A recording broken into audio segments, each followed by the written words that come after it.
Thanks very much, Jitsi. Hi, hello to anyone who's watching this. You're watching a game that was arranged through the Gauntlet, which is a community on the internet that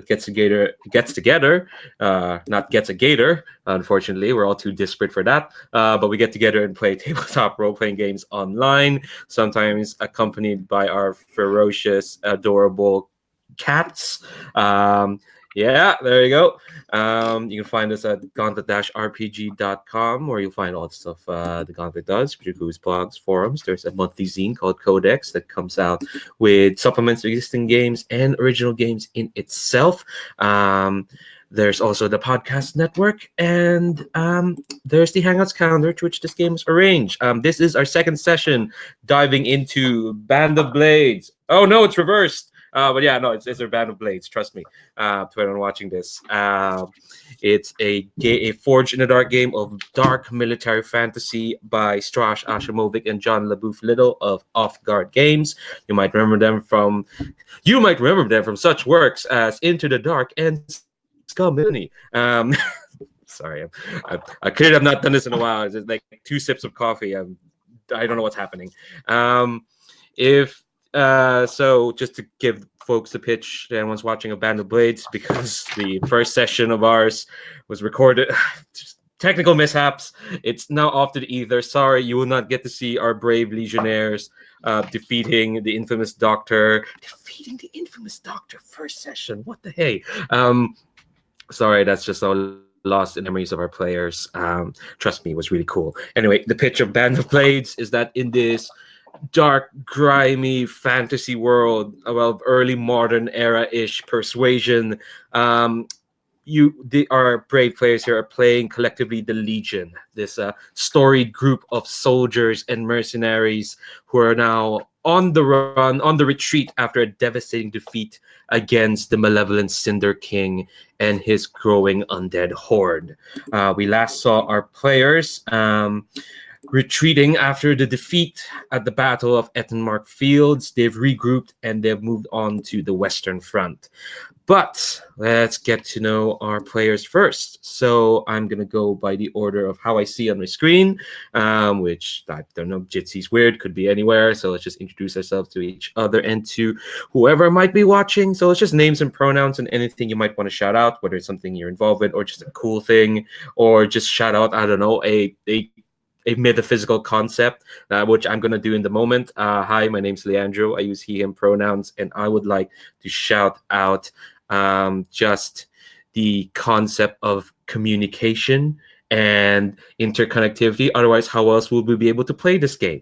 I really should have something more concrete to shout out, but I don't. I'm sorry. Shout outs to Strash Ashimovic and John LaBouffe Little. I'm looking into their game Into the Dark, which is a dungeon crawling Forged in the Dark game that looks interesting. I want to check that out. Cool. I'm gonna go clockwise from my screen here. So Matt, would you start us off? Sure. Sorry, I left my mic on for my cat to introduce himself. My name's Matt. I use he, him pronouns. I guess I'm a game designer myself. I'm working on a Forged in the Dark game, much like Band of Blades, but it's called Crooked Paths, and it focuses on witches fighting against a colonial power.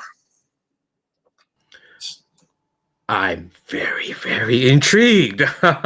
Oh yeah, if folks have like links they want to put out to like whether you have an online presence or whatnot, feel free to shout them out. I'll put the links in the YouTube description. Is there a way for us to keep track of development on that game, or are you just teasing us? Yeah, you can follow me on Twitter. I'm at Domesday Games on Twitter, and then I should have a playtest kit coming very, very soon. Hopefully, like right after the new year.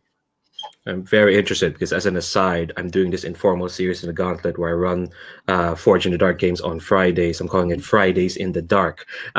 So I'm on the lookout for more because I thought, I have enough Forge in the Dark games to fill out the year.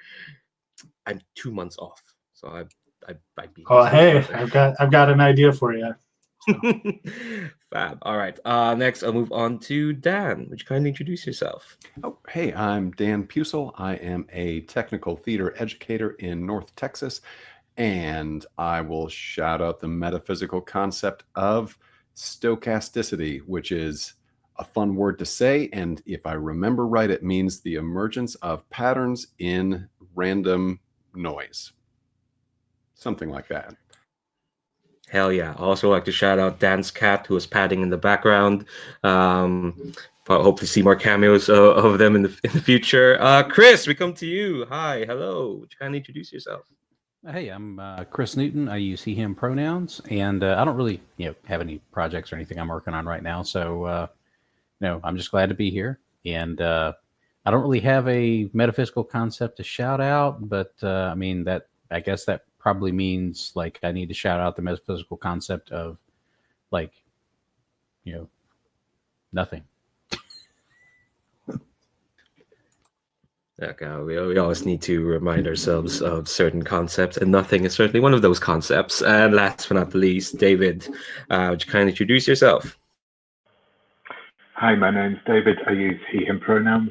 And this week, rather than coming from my usual high-tech broadcast studio in Sheffield, I am in a small B&B in an off-season British seaside town. So I am somewhat echoey and appearing at strange camera angles today, but it's good to be with everyone regardless. Hell yeah. Thanks very much, David. Tell us at the end of your trip there if that B&B is worth shouting out. I might put a link to it. No, I won't. I'm not going to do that. All right, cool. So, as mentioned, our brave and hardy legionnaires fended off a group of undead, retrieved important supplies of black shot, which is the substance used in firearms to combat the undead. Beat an infamous, which is in the world of Band of Blades, is one of those heavy duty undead. The kind that gets a boss subtitle. Don't worry, you beat one of them. Don't worry, there's another like layer over them. You beat an infamous. You did not meet a lieutenant. But still.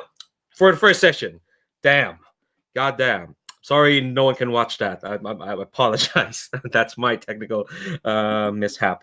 All right. So our legion has moved on to the Western Front. Hold on, let me see if I can screen share this tab so folks can see this map to anyone watching. That'll be really cool. If I can do that, can Jitsi do that? Oh, hey, there it is. Ignore the big page there. Actually, let me move that. There we go. All right, so the Legion's objective is to make it to Sky Dagger Keep all the way over here, and we are here on the Western Front. And boy, we have a lot of like paths and tracks to go through, but let's focus on the Western Front first. And zoom in. So I'll read out a few scenes, I'll read out the scenes here, and I'll explain what all these mean. And then I want let's paint the scene of this place a bit, and I want like a little detail or scene as the Legion makes himself home in this landscape, like a detail of how you're moving in there or what the scenery looks like. So, from each of you, but here.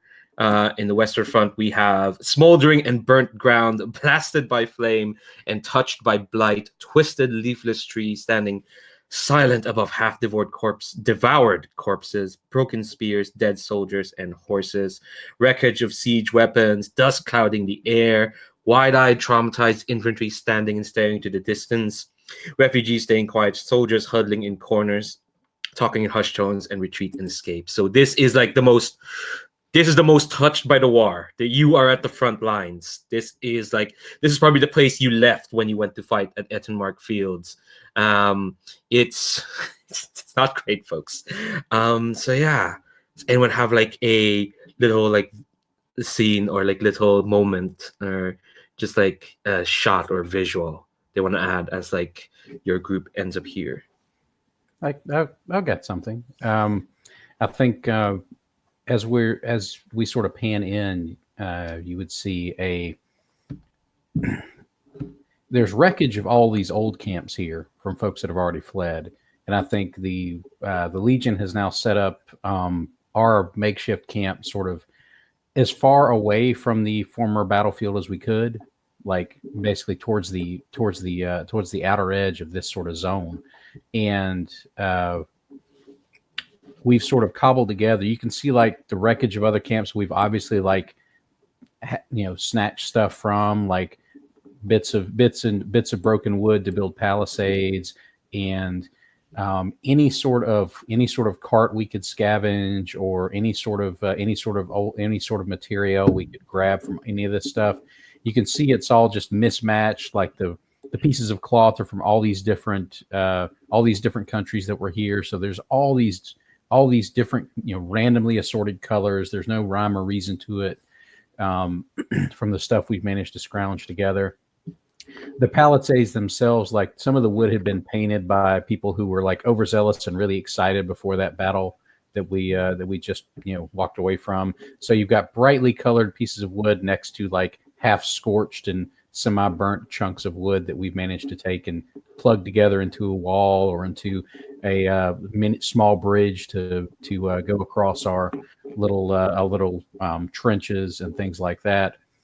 And you see the sort of stable lines, maybe towards the back of the camp, where you have all these different horses that are, just barely held together. Like all of them are, you can tell they've been scavenged from whatever horses had basically run off from the battlefield and just sort of wandered back here because they didn't know where, the horses just didn't have anywhere else that they could go. So we had rounded them up, and some of them are obviously like underfed, malnourished, and a few of them like still have bits of their old like barding or saddle work or something, but most of that is ruined, and it's just sort of hanging off them because we haven't had a chance to sort of pick that back up. The only spots of like halfway decent looking stuff are the Legion's tents themselves. Like they're still relatively unmarred, but because that's all we had left, it's like actually still halfway decent. Like everything else is something that we've managed to snatch out of somebody else's broken and destroyed camps. There's probably some grumbling amongst these soldiers seeing the Legion come back, because you did come back. You did really well at that mission. I think I want to add a detail. Yeah, as you come in, you see like, yeah, these were not resplendent, but like compared to where you are, for sure, you all really stand out. And there's like some grumbling, some whispers, kind of like and directed at the Legion as you set up camp. Does anyone else have a detail they want to add? Yeah. So I think that as we walk, as the Legion sort of approaches this encampment, or returns to this encampment, we see kind of a bit of smoke rising, and some like big fires going outside the camp as people approach. And for a moment, it almost looks, it's kind of, you see a few people around these fires, and it's almost got that kind of welcoming, inviting scene until we kind of zoom in, and we see that the people tending the fires are piling bodies onto them. Nice. It's not grim at all. Dan, Matt, do you have an idea? I think that our medic, who was always a little bit pious in their previous life, has recruited the help of one of our bands of rookies and is going around trying to forage wound dressings. Well, maybe wound dressings doesn't sound right. Maybe splints, anything that can be taken as medical devices from the bodies of the dead. And each body they deal with, they say, Raya says a little quick last rite over the body before handing it off to the folks who are burning the bodies on pyres.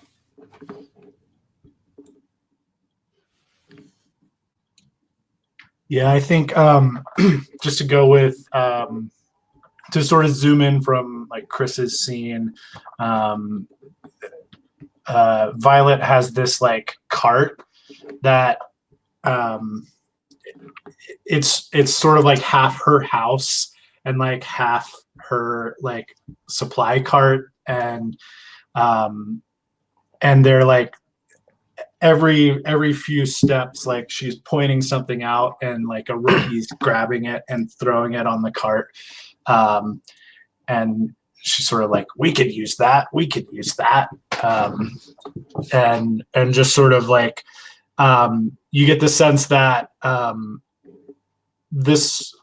the whole Legion is they don't have any scruples about like the dead, other than to burn them. Like it's all about survival and sort of getting all of everything that they can out of this horrific loss. Cool. Well, not cool, but you get the sentiment. Before we dive into like the actual playing, I should go over the safety tools that we're using for this session.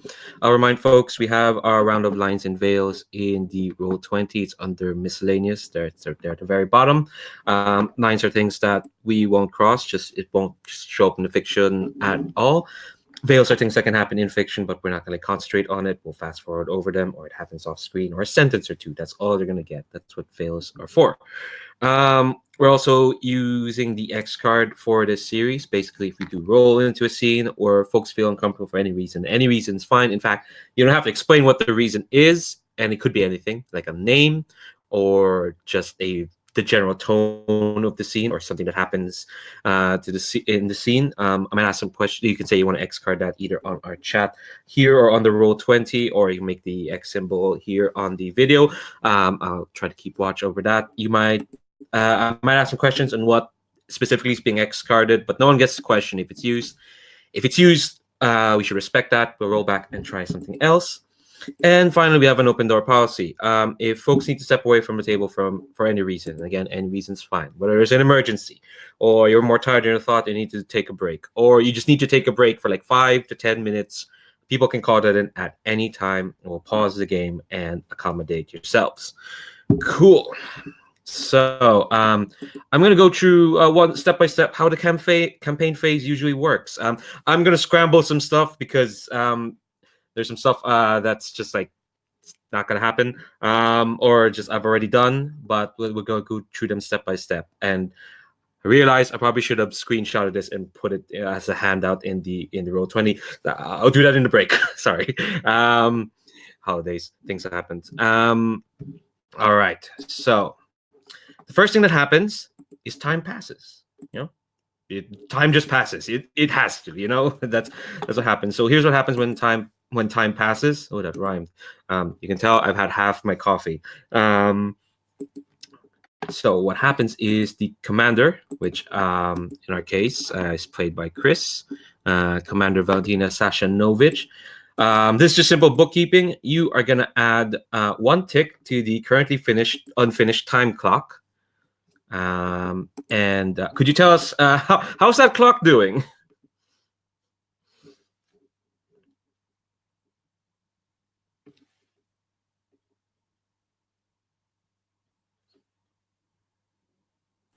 Let's see. I'm trying to find the time clock again. There it is. There it is. Yeah. Okay. Well, that time clock is roughly half full right now. Yeah. There are 3 time clocks. If all of them fill up before you get to Sky Dagger Keep, you're done. So that's so keep that in mind. So whenever time passes, you're gonna add 1 tick to the currently unfinished time clock. Also, when a clock finishes up, the broken, which in this case is the undead generals leading the undead horde for the Cinder King, they get an extra ability. So that's fun. Okay, so there's 1 tick, and and then you also add 1 pressure. As well. So 1 tick to time and 1 pressure. You stand at 0 because you just moved on to a new place, but you get 1 at the start when time passes. Another thing is that the quartermaster must spend 1 food use to feed the Legion, or the Legion loses 2 morale. Quartermaster, which we gotta We got a played by Matt. We got a snippet of her being absolutely rapacious in in stripping the dead.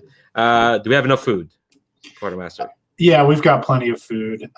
So we'll use the last bit of food that we had in the stores from the retreat, but we still have more in supply carts. Hell yeah! Oh yeah, you got a lot of food. Yeah, you're grand. So morale stays high. All right. So that's time passes. One more thing. The lore keeper will get to tell a tale of the Legion if there are enough Legionnaires dead. Lore keeper, are there any Legionnaires dead that we need to start telling stories to boost ourselves up? Thankfully, no, we didn't lose anyone last time. I'm sure that will continue. Yeah, I'll be fine. Oh, all right. So that's time passes. That's basically it. It's just bookkeeping. Keeps you on your toes. I should explain some things as well on that page that I put up there. So whenever we end up in a location, this is kind of like the basic gist of it.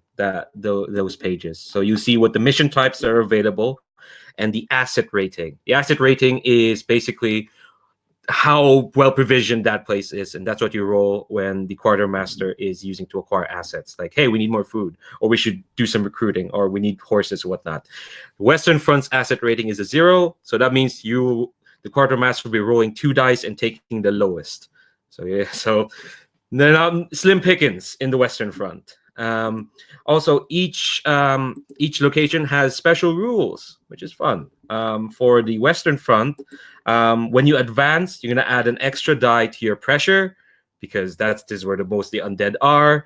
So either way, unless you make a project to reduce that kind of pressure or to remove that rule, because part of long-term projects is you get to break the game, that's going to be there. Also, the other Western Front special rule is that the troops here are messed up. They're not fit for duty. So if you try recruiting in this place, I mean, you'll get recruits, but they're in no shape to fight. You're gonna have to create a project to rehabilitate them, and then you get 5 rookies at the end of that project. It's always nice. I'll say right now, the Legion does have, let's see, 1, 2, 3, 4, 5, 6 squads, and they all have 5 rookies each. So you're not hurting for manpower at the moment. And we'll detail those rookies as we come along. Cool. So next part after time passes are campaign actions. This is where the quartermaster gets to shine. So the quartermaster takes campaign actions. The Legion will get a number of campaign actions for free based on troop morale. This is also when laborers work on long-term projects. This is where Spy Master deploys their spies, and Alchemist can be used to perform alchemical projects. But first, Quartermaster, you're going to have to ask our Marshal, how are we doing in morale? How are we doing in morale, Marshal? We are doing pretty well in morale. We have 9 morale currently, which means 2 free campaign actions. I believe that's what, yeah. Yes. Awesome. So, so I just want to, because it's the first time, and I probably should go through all these. The idea is that we kind of talk about them, but I make the final decision, I guess, right? Yes. Everyone has everyone's Legion campaign staff roles. You will make the final say, but feel free to get folks input for sure. You'll always be sure to be communicating with the other the other staff. Gotcha. So there are 5 potential campaign actions. There's acquire assets. So that would be to beg, borrow, or steal an asset you need. So that would be like if we were to need some laborers or siege weapons or some other source of material, that would be how we would get it. Liberty, which is when the Legionnaires are given leave of their responsibilities for a few days, good food and drink is provided, and campfire revelry is permitted. So that enables us to clear up to 3 stress and increases our morale by 2. there is the long-term project, which is, as Leandro was saying, it's things that break the game, right, or break the rules. So this will be something that we work on over time to sort of help us in the long run. We can recruit, which is adding soldiers to our squads. And then we can rest and recuperate, which allows us to tend our wounds and heal.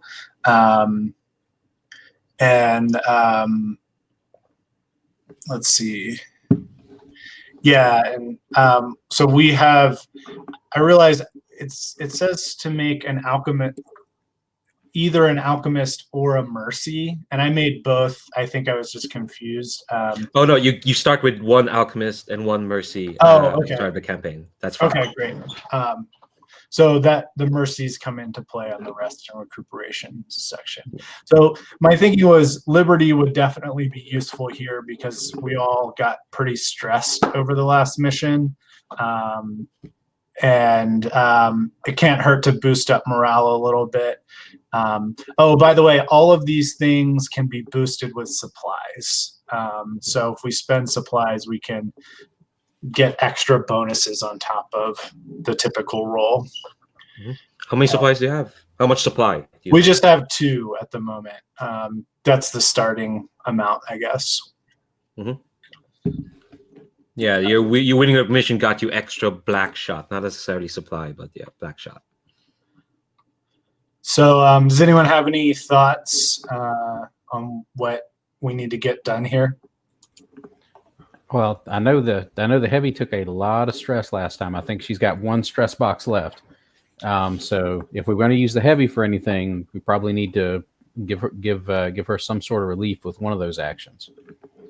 And I think she also, if I remember right, she has one of the special abilities she has is that she is a noble, so she can boost 1 campaign action for her. I don't know if that counts for boosting something like the moves in the moves at camp, or if that's just for like. Oh yeah, that is absolutely for this. Okay, so whatever we do that would involve the heavy, like the recovery or the liberty or anything else, like that would get 1 boost from her trait as an orite. So that's awesome. But my suggestion is at least one move to heal stress, whatever that may be. Yeah, so that's going to be Liberty. I think we can just go with that.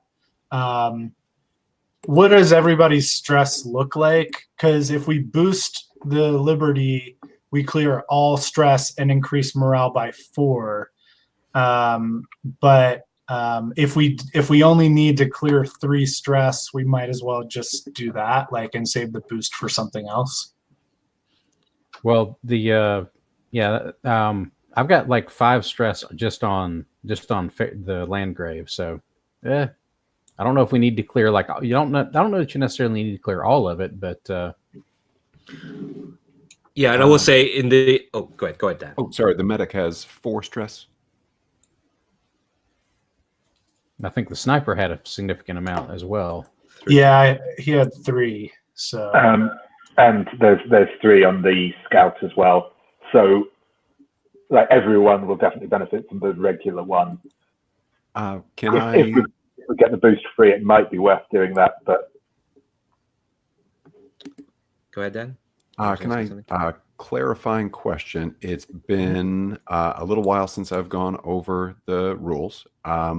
Is some of these campaign actions, I think, are only one time during the entire campaign. Is that correct? No, these are the repeat. Yeah, these are the ones you do whenever we get to this phase, this part of the game. Okay. So these are the basic actions that the quartermaster can do. It's once per campaign phase, Dan. Okay. So yeah, every time we stop.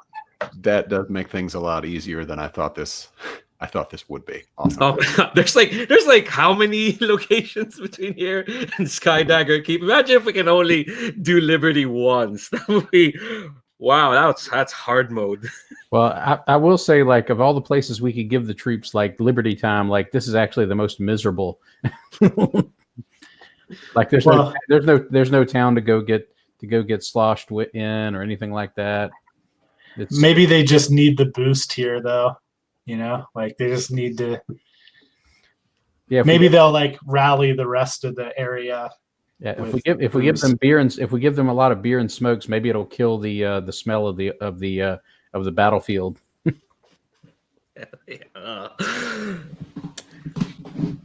So I think it sounds like we're pretty settled on Liberty. Do we have an idea? We can talk about boosting it in a second, but do we have an idea for the second action? Anyone? I do like the idea of doing long-term projects like that. Those will certainly help, and getting started early is probably a good idea. Do we have a good idea for like a long-term project? I think last time you mentioned you had a couple of ideas that you were sort of mulling over for those. Yeah, I don't know if I did, but one idea that I have is maybe a long-term project could be sort of researching ancient like game trails and trails through this area so that we could better like hide and move our stuff more quickly and like get that leaning into that like idea that we have this like forest chosen and we're like sort of like guerrilla fighters. I can see that being helpful, especially because this region is like the most chock full of undead, I think. Like this place is lousy with them. So that's having any sort of setup that allows us to have better chances of moving unseen and especially moving supplies unseen would be great. And I think that my idea, since it's a long-term project, the idea is to affect the entire or much of the campaign, right? I think my idea would be like research maps and like old sort of artifacts and stuff to uncover like trails throughout the whole country. And see if we can find something that will give us the advantage there. Interesting. David, I saw you on mute there. Do you have a... Oh no, did we lose David? Oh damn, that BNB is not getting plugged in. No, sorry, I was getting a bit of background noise from the extract fan in the bathroom, so I just went to try and turn it off. But no, the other thing that I thought might be a thing would be because we're going up against a breaker who's all about having like legions of armored dudes and all that stuff, was maybe like researching some sort of armor piercing ammunition or something like that. But I really like the sort of forest trails idea. Yeah, I think that would be useful too. I don't know. Yeah, I mean, I guess that's the issue here is like there's multiple things here that you're always going to have to leave one behind, right? Yeah. Yeah. Well, I think the forest trails is cool, and like I said, it does fit in nicely with our chosen. So I think that would be a cool one to go for. Cool. Well, maybe if we run into like trouble with render or something down the line, we can look at our ammo supplies. I think for now, Liberty for sure. Do we want to clear all stress or and what is our exact morale like X out of Y? Oh, our morale is 9 out of 10. Okay, so we don't need 4 morale. If we're comfortable going into battle with like a couple of our soldiers having a little bit of stress, Then I think what I'd like to do is do Liberty, and then if well, maybe it's up to, I don't know, maybe it's up to you, Chris, what action gets boosted. And I mean, no, as the quartermaster, I'll say like that's your purview. It's just we can only use it once, so we just need to pick which thing we really need to boost. It sounds like almost everybody would be almost perfectly okay, except for the Landgrave, the heavy, because everybody else has like maybe 3 or 4, and she's up to 5. So, but she can make do with having 2 stress. Like if a regular action clears 3. That's plenty. We don't need a huge boost in morale because we're already like, fairly high. So I think we can use the boost for the project. If I think we could say that because she's a former noble, that she has maybe a few contacts or something like that still in the area that allow her to get access to a lot of older like atlases and things like that some of the old noble families from around the zone had kept, and we could use that as a kind of to boost the long-term project. It gives us a jumping off point. Yeah, that sounds great, and I like the idea that it's just we are taking Liberty, but it's only just for like a night or 2. Like it's not we're not going all out here. People need a little bit of a break, but we're not going all in on the shore leave or whatever. All right, cool. So I will go ahead and so we'll do. How does this work? So everybody clear 3 stress. Hell yeah. Normally, you'll get the marshal to update all the playbooks. That's their busy work. Sorry, Dan, you're gonna have to go through every playbook and deduct 3 stress. And then we'll also get +2 morale, so that'll put us up at max morale, which is great. And then for the long-term project, it looks like these aren't clickable. Yeah. So what you're gonna do is you're gonna make a clock. If you see, you have a room for clocks there. I'm going to maybe double check how long-term projects work. So what you're going to do is you're going to pick a specialist to lead this project and roll the appropriate action with that specialist, and then mark segments on the project clock based on the result. And I'll say right now, this is a 6-step project. This is right in your purview for sure. But given the chaos of where you are at the moment, it's probably hard to like source down maps. Maybe some maps need changing or whatnot. You definitely have a chosen that could help there, but then again, chosen are inscrutable. Maybe she's doing other things. Sorry, you picked the most inscrutable chosen. And so yeah, quartermaster, which specialist would be leading this project, you think?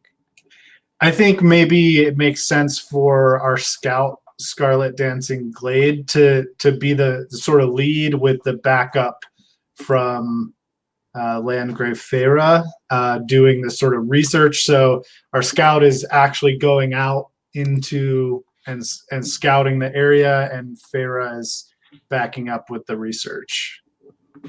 Hell yeah. So Scarlet was played by David last time, right? Yes. That's right, yeah. Oh yes, our intrepid scout who snuck through and shot all those flares. Yeah, love them. Cool. So this sounds like a scout, an actual scout, a scout roll from the scout, for sure. So if you don't mind rolling that, don't worry about position or effect at the moment because this is a long-term project. So just to remind folks how to roll stuff on Roll20, just click the name of the action you're rolling. And whatever is the highest will determine how many ticks are added to this project clock. Cool. Does the boost affect the roll, or does that just affect the outcome? The boost, what is the outcome? The outcome. Cool. You're going to upgrade the result by 1 level. So yeah, basically it's like +1 effect to the outcome. yes.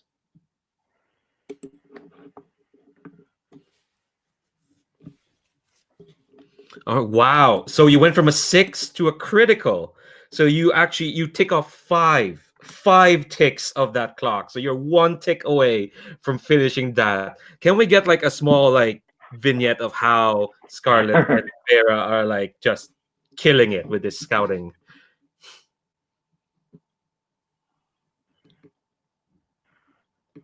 Oh, is that up to me? I guess we don't have characters as such. It's Yeah, that's the everybody thing. plays everyone. I think But definitely you can add stuff, David, because oh dear, did David turn gray? Do we lose David? Oh, that B&B is not getting linked now in this YouTube description. Yeah, that's the harshest thing I can say. Yeah, there we go. The gauntlet has been thrown. No, there you are again. There. oh, I'm here. So yeah, I think it was just there's been some intermittent stuff on it, but I've not lost connection at any point. So Cool. So yeah, why don't you and our quartermaster like add the small like detail of how our badass scout is done exceptionally well with this project.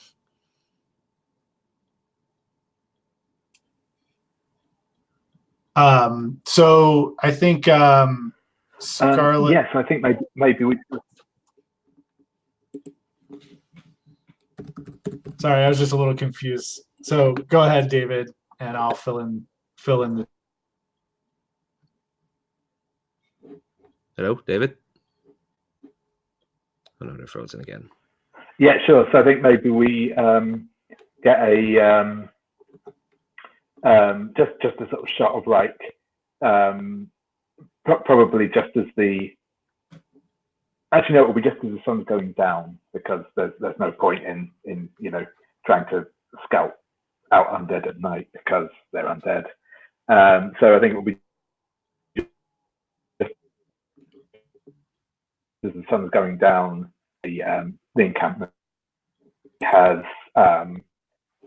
he will head to the quartermaster's tent, where I imagine obviously our quartermaster and Phaedra are both waiting with some charts out in front of them, and he just puts down a few scrolls, map scrolls down the table. A couple of actually, so I think at least one of them is one of these maps that he's taken that had some of the old trails marked on, where he's kind of gone through and like put some ink marks over what works and what doesn't, and he also brings out a couple of others that show like maps that he's sketched out as he's been going around as well. Yeah, and yeah, that he sort of places them down the table and says, "Well, definitely some of these check out. I think the whoever put these down in the first place knew what they were talking about." To add a bit of that, quartermaster. Yeah, so I think they're like, we're all trying to like collate a bunch of material that we've gathered. Like Pharaoh brought some, Scarlet brought some, and maybe like the commanders in the room too. Like just sort of standing watch. Like very interesting. Kind of stuff. And the quartermaster is she's like found all these little scraps, and she's like sort of maybe like using the results that Scarlet brought back to sketch out like a master map that we can use moving forward. It's obviously not quite complete, but hopefully we'll be soon. You're nearly there. Just one more. But that concludes the campaign actions. And next up in this campaign phase, I always have to ask, Commander, is the Legion advancing? I don't think we want to advance just yet. Yeah, because we literally just got here. Yeah, fair enough. Cool. So usually after that I'll ask what the mission focus is. I already asked last week. You said recon, right? Cool. And so I've generated some missions in between since. All right. So now we exit campaign phase, and we're gonna go into the mission phase. So, all right, let me find the exact page. So just so I know how this goes. All right, where are you? Am I prepared? Yes. There we go. In Band of Blades, we play to find out if the Legion survives the undead hunting them. The Legion is a fighting force and resists the undead with military actions called missions. A mission is a single operation with a particular goal: either raid a weapons cache to resupply, assault a camp to rescue captured soldiers. Where did that word go? Scout a facility to learn what's being created there, etc., etc. So there are two types of missions. There's the regular mission, which is the one created from either the fiction and some roles from some tables for myself. And there are the special missions. Special mission available in the particular location Legion finds itself in. Each location has 3 special missions. They're usually high risk but high reward. And normally you don't get to see the special mission unless either A, you spend intel to make a special mission appear, or you get lucky and I roll on a table that says, hey, include a special mission, which is what happened for this one. So don't worry, there'll be a special mission as a selection for you all. So there are 4 types of missions: assault, which is head-on conflicts; recon, gather intelligence; religious, which is cultural humanitarian missions; and supply, which is sourcing material or just occasionally doing some mercenary work. You're the Legion, you're not, you got a code of honor and all that, but still gotta make rent. Well, whatever passes for rent here. God, imagine that. Ugh, capitalism. Anyway, so yeah, I'll ask for recon. Now, one thing I found out in the middle of generating this, that yes, you ask for recon missions, but that doesn't mean you might get them. It depends on the role, because one of the tables is how the table works is the 4 types, and one of them is commander's focus, and the other one is GM's choice. Don't worry though, roll for commander's focus. You're fine. Okay, so what I'm gonna do is, if you go to on the Roll20, you see the folder missions, and then there's a subfolder there called the Western Front, and underneath there are mission selection for this date. Mission 1 is a special mission. There are 3. I couldn't be arsed to choose, so I'm gonna make the commander roll for one of those 3. So what I'm going to ask for you, commander, is going to roll me a D3. In Roll20, that's /R space 1D3. And we'll see what shows up. Honestly, I probably should have chosen something based on your wishes from last week, but it's too late. This is more fun. Well, I say more fun, but let's see. All right, so you rolled a 2. Okay, cool. So I'm going to replace what's on the mission selection with what you rolled, and then we're going to go through each mission, and then I'm going to go through how you choose what mission to do. Okay. All right, so mission 1, you've chosen spec 2. I should change that. There we go. All right, so I'm going to go through each of these 3 missions, and then commander, you're going to choose one of them to be the primary mission, which is the one we're going to play out today, and a secondary mission, which is going to be resolved by a dice roll. The third mission you don't pick fails. So sometimes that's good because maybe there's no mission penalties, but sometimes it's not because there are going to be mission penalties, and automatically you'll get them. So mission 1, which is a special mission. It's a religious type. And it has favor. Favor is basically you do something to please your chosen. Some missions, mostly non-religious missions, don't have favor. Usually spec missions will have favor. This one has all types of favor. So you're gonna build up your chosen's clock. In the middle of the Tigeria is Watershed Cathedral, also called the Chapel of the Waters. The cornerstone of the chapel was brought from the Asrican Cathedral in Barta. Cut ages ago, the stone retains substantial power. Properly handled, it could be used in reliquaries.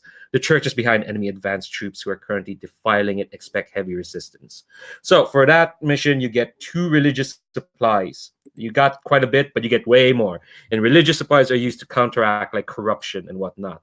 One of the broken chasing you is a corruptor of toxic waste and goo and whatnot, so that could be good. You also get 2 morale. Fortunately, there are no penalties for this mission. Mission 2 is a recon type, and it's exfiltration. Sadly, no favor for this one.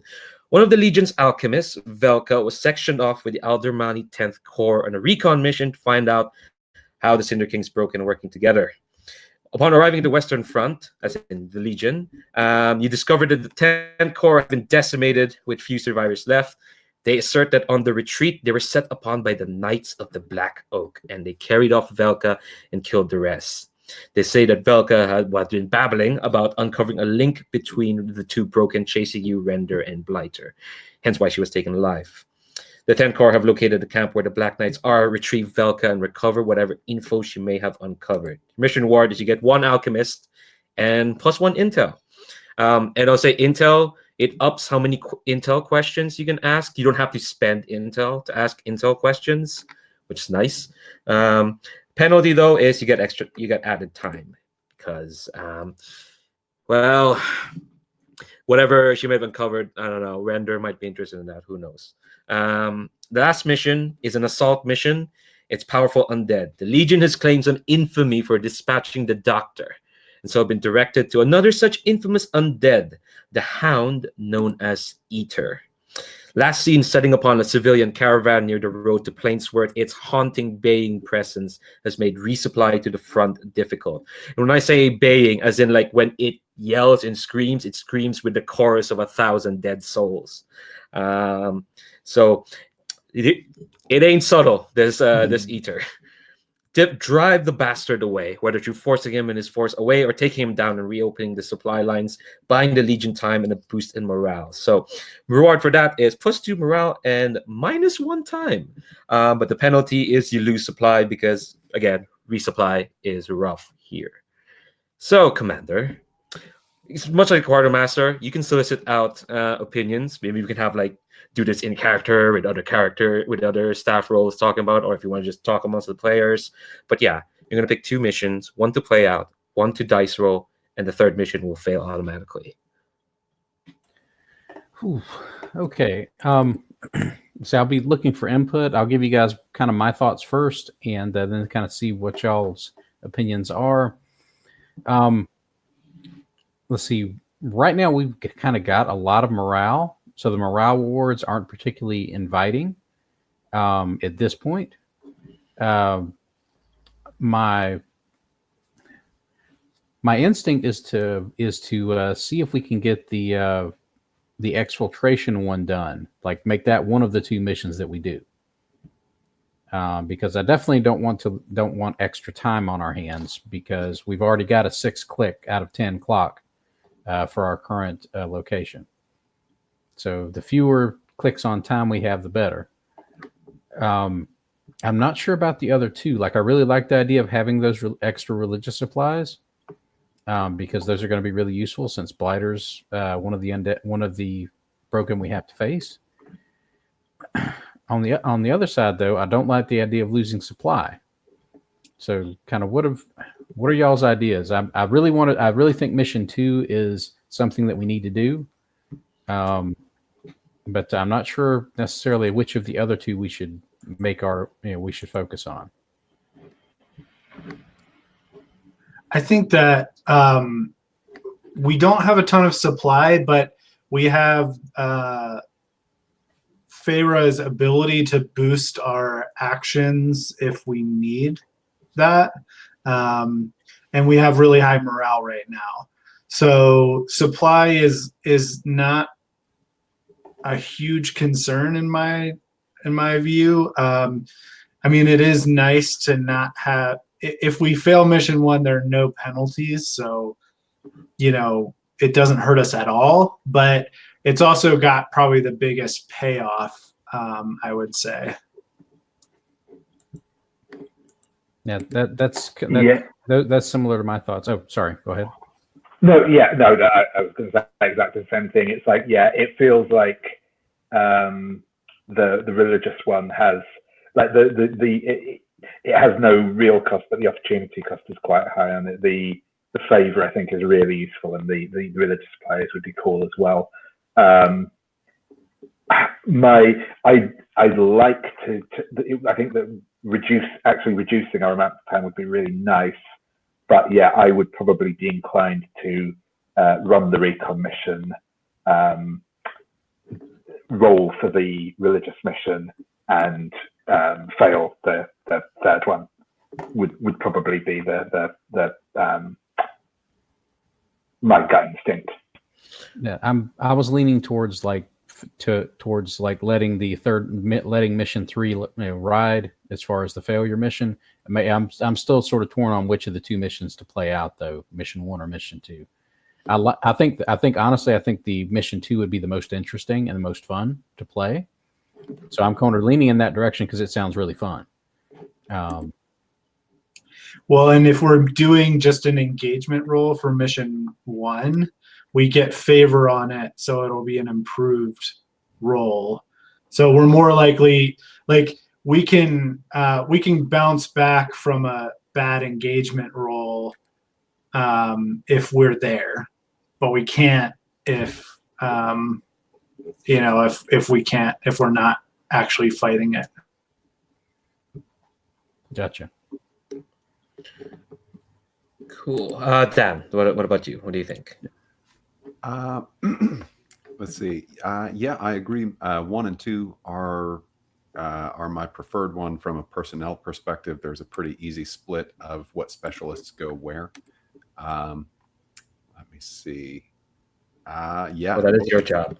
Both of them sound interesting to me. I think the exfiltration one sounds a little more tense and fun from a actually playing it out perspective. Cool. Oh, I will say one of the not to like further distance you from doing the third mission, but one of Render's abilities means that you'll take a -1 to assault operations, a -1 D2 engagement rolls. Just putting it out there. So either way, it's going to be tough if you want to try that out. But yeah, Commander Sasanovich. What's your say? Yeah. I think as the command staff is having these sort of back and forth in the command tent, and they're actually looking over some of these newer maps that we've started to get out of the long-term project, and she says, okay, I think what we have to do, we can't lose that alchemist or the information, because in addition to us not getting the information that she has about the broken, she may if they manage to take her, she may feed them information that we can't afford them to have. So I think that's a priority. We've got to get her out of there. After that, I think I hate to leave the hound out there preying on people, but unfortunately right now I think that's got to be our lower priority. We're going to have to deal with all of the corruption and all of the warped alchemy that Blighter is going to be throwing at us, because since we know the doctor's here, that means that Blighter's here somewhere and Blighter's after us. So we need to be set to defend against all the stuff that we know that Blighter can do and will do to us. And it sounds like the things we can retrieve from the cathedral are also going to be vital to our ability to withstand Blighter.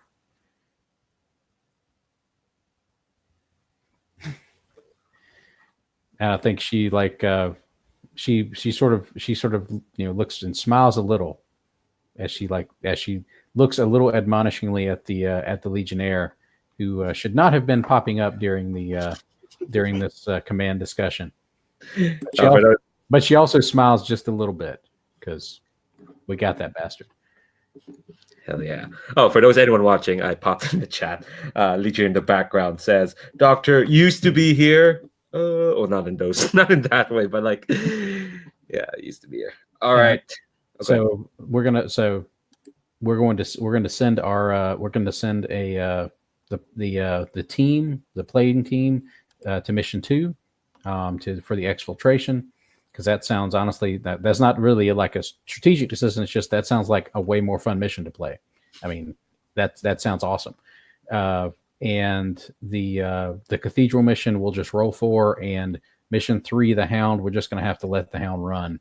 That's going to be bad news in the future, I know, because that means fewer supplies, and that also means the hound may get stronger because that's kind of how these monsters tend to run. The longer they're able to run loose, the more dangerous they become. Yeah. All right. So what we're gonna do is we're gonna choose the load and whatnot, and then roll engagement, and then we'll take a break. Cool. So missions chosen. We turn to the marshal. After the commander has chosen which mission will be played through, the marshal will assign a squad and up to 2 specialists to each mission. So each mission must have at least 1 specialist of an appropriate type, or the mission's engagement roll will suffer. For a recon, you would want either a scout or a sniper attached to it. For a religious one, you either want a medic or an officer. Now, you can only have 2 specialists per mission, and the squad is comprised of 5 soldiers. But the medic has a special ability that they can be attached to a squad regardless. So you can have like 2 specialists plus a medic, and then 2 rookies. So yeah, Marshall, who you're assigning to each mission? Well, I think our officer wants to go on our religious mission. We can send the medic along as well, maybe just as I think it's an attaché or and perhaps our Landgrave can go as well as a 3rd mission, or as a 3rd on the on our special mission. Now that is, I need you all's advice. Our sniper, Silver Surging Flood, has a mild wound, and I'm not sure if they need to be sent out on the field immediately, or if they might want to stay at base camp. In which case we could send one of our 3 from the special mission alongside our scout, who will be leading the recon mission. Does this make sense? I got you. I have a quick question, and either you or maybe Leandro can lay this out. The injury, what effect does that have on the sniper's performance? You're gonna have less effect. So if I say risky standard, it'll actually be risky limited. That's what harm does. That's level 1 harm anyway. Okay, so we need to deal with that harm before we send the sniper back out, because the sniper's super effective when he's on when they're on point, but with reduced effect, that sort of short circuits a lot of the really awesome stuff that the sniper can do. I would say the medic has stuff that will let him perform to ignore that harm, for sure. That's one of the things the medic can do, but that might mess up what the. That's up to you, Marshall. That is a thing that medic can. That the medic. Oh, I see.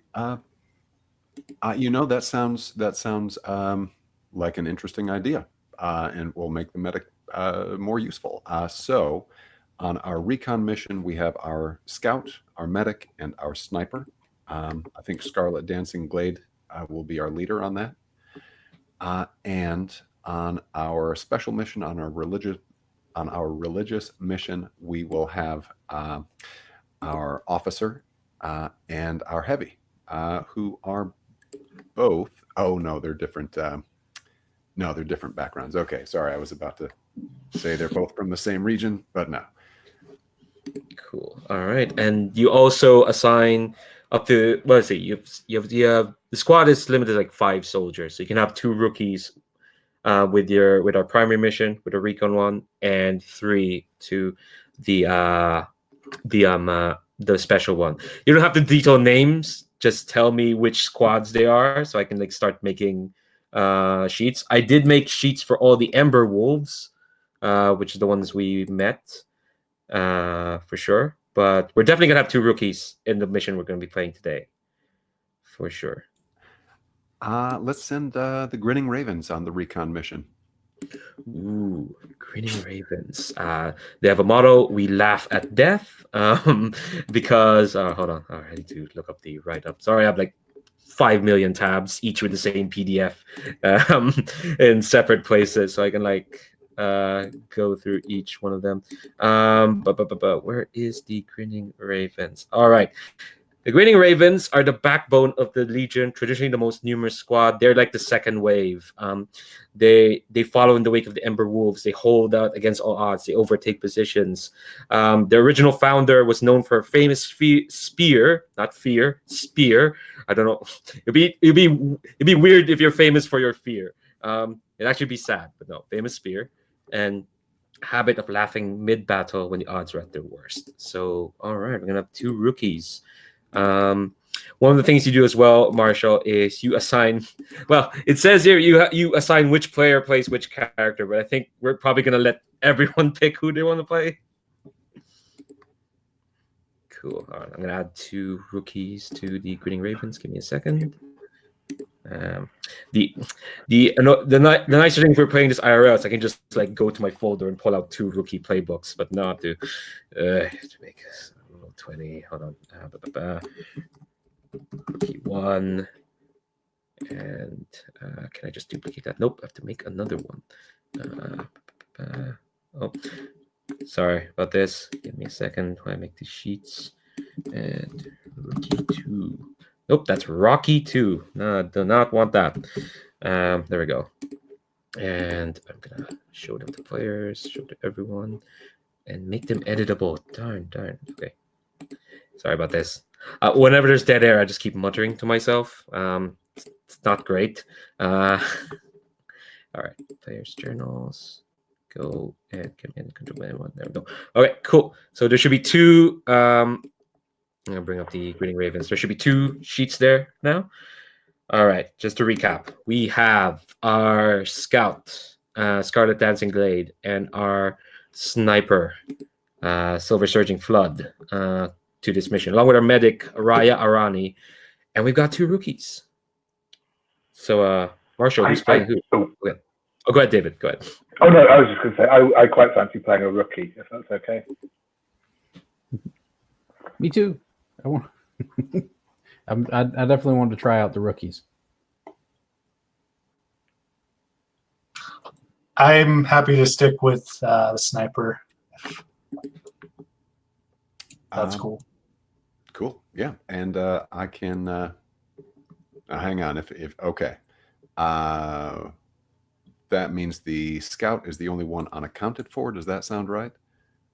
Scout and the medic. Okay. What happens if no one is playing the person who's the leader of the mission? I'm not sure. I'm actually not sure. That'll be interesting. Oh. Well, if we need to switch up, I mean, I can play the other characters. I just really like the idea of getting to play a rookie. I can try one next time. That'll be fine. Oh no, I think it's cool. I can be the scout. Yeah, we'll take care of that. Cool. Well, I will say though, if you're playing the scout, then I don't know if the medic can do the thing that will get rid of the sniper's one effect though, because there'd be an NPC. I see. Okay. Okay, I can play the medic. I can play the medic or the scout. I can do that. Just so we make sure we've got maximum effectiveness on this. Because I really want to succeed at this one too. So. Okay, then Chris, you're on the medic. I'll be the scout. David, you're a rookie, and Matt, you are the sniper. Does that sound right? Cool.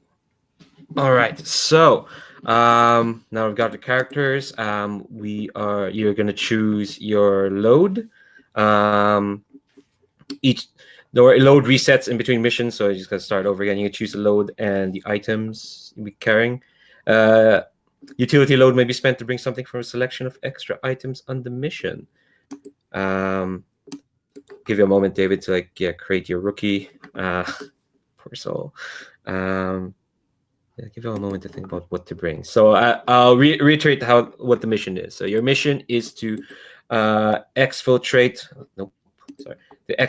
a Legion alchemist named Velka from a camp staffed by the Knights of the Black Oak. I'll read out more about the Knights of the Black Oak, which you all probably know this because this is in fiction. The folks who know about I'll say right now, these are some of Render's elites. So that's fun. Knights of the Black Oak, a holy order sworn to Vlasim, the former name of Render, who have chosen to remain loyal after his breaking. So they are a mix of pikemen and heavy cavalry, but their time with Render has changed them. They are not undead. They are people.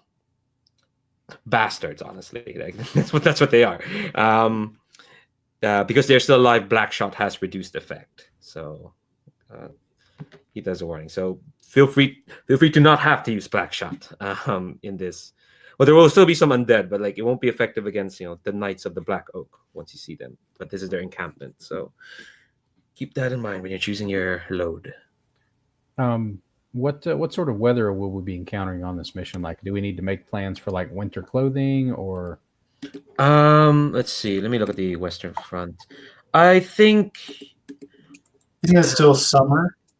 Yeah, I think it's still summery. I think the weather effects probably won't hit you much until we get to like the middle of the continent as time moves on. I think for now, it was raining when the first mission happened, so that could happen. Depends on the engagement roll. I could start inflicting weather effects at you, but given that you didn't pick the broken that actively manipulates weather, I think for now we'll stick to it's temperate. It was raining, but it's temperate at the moment.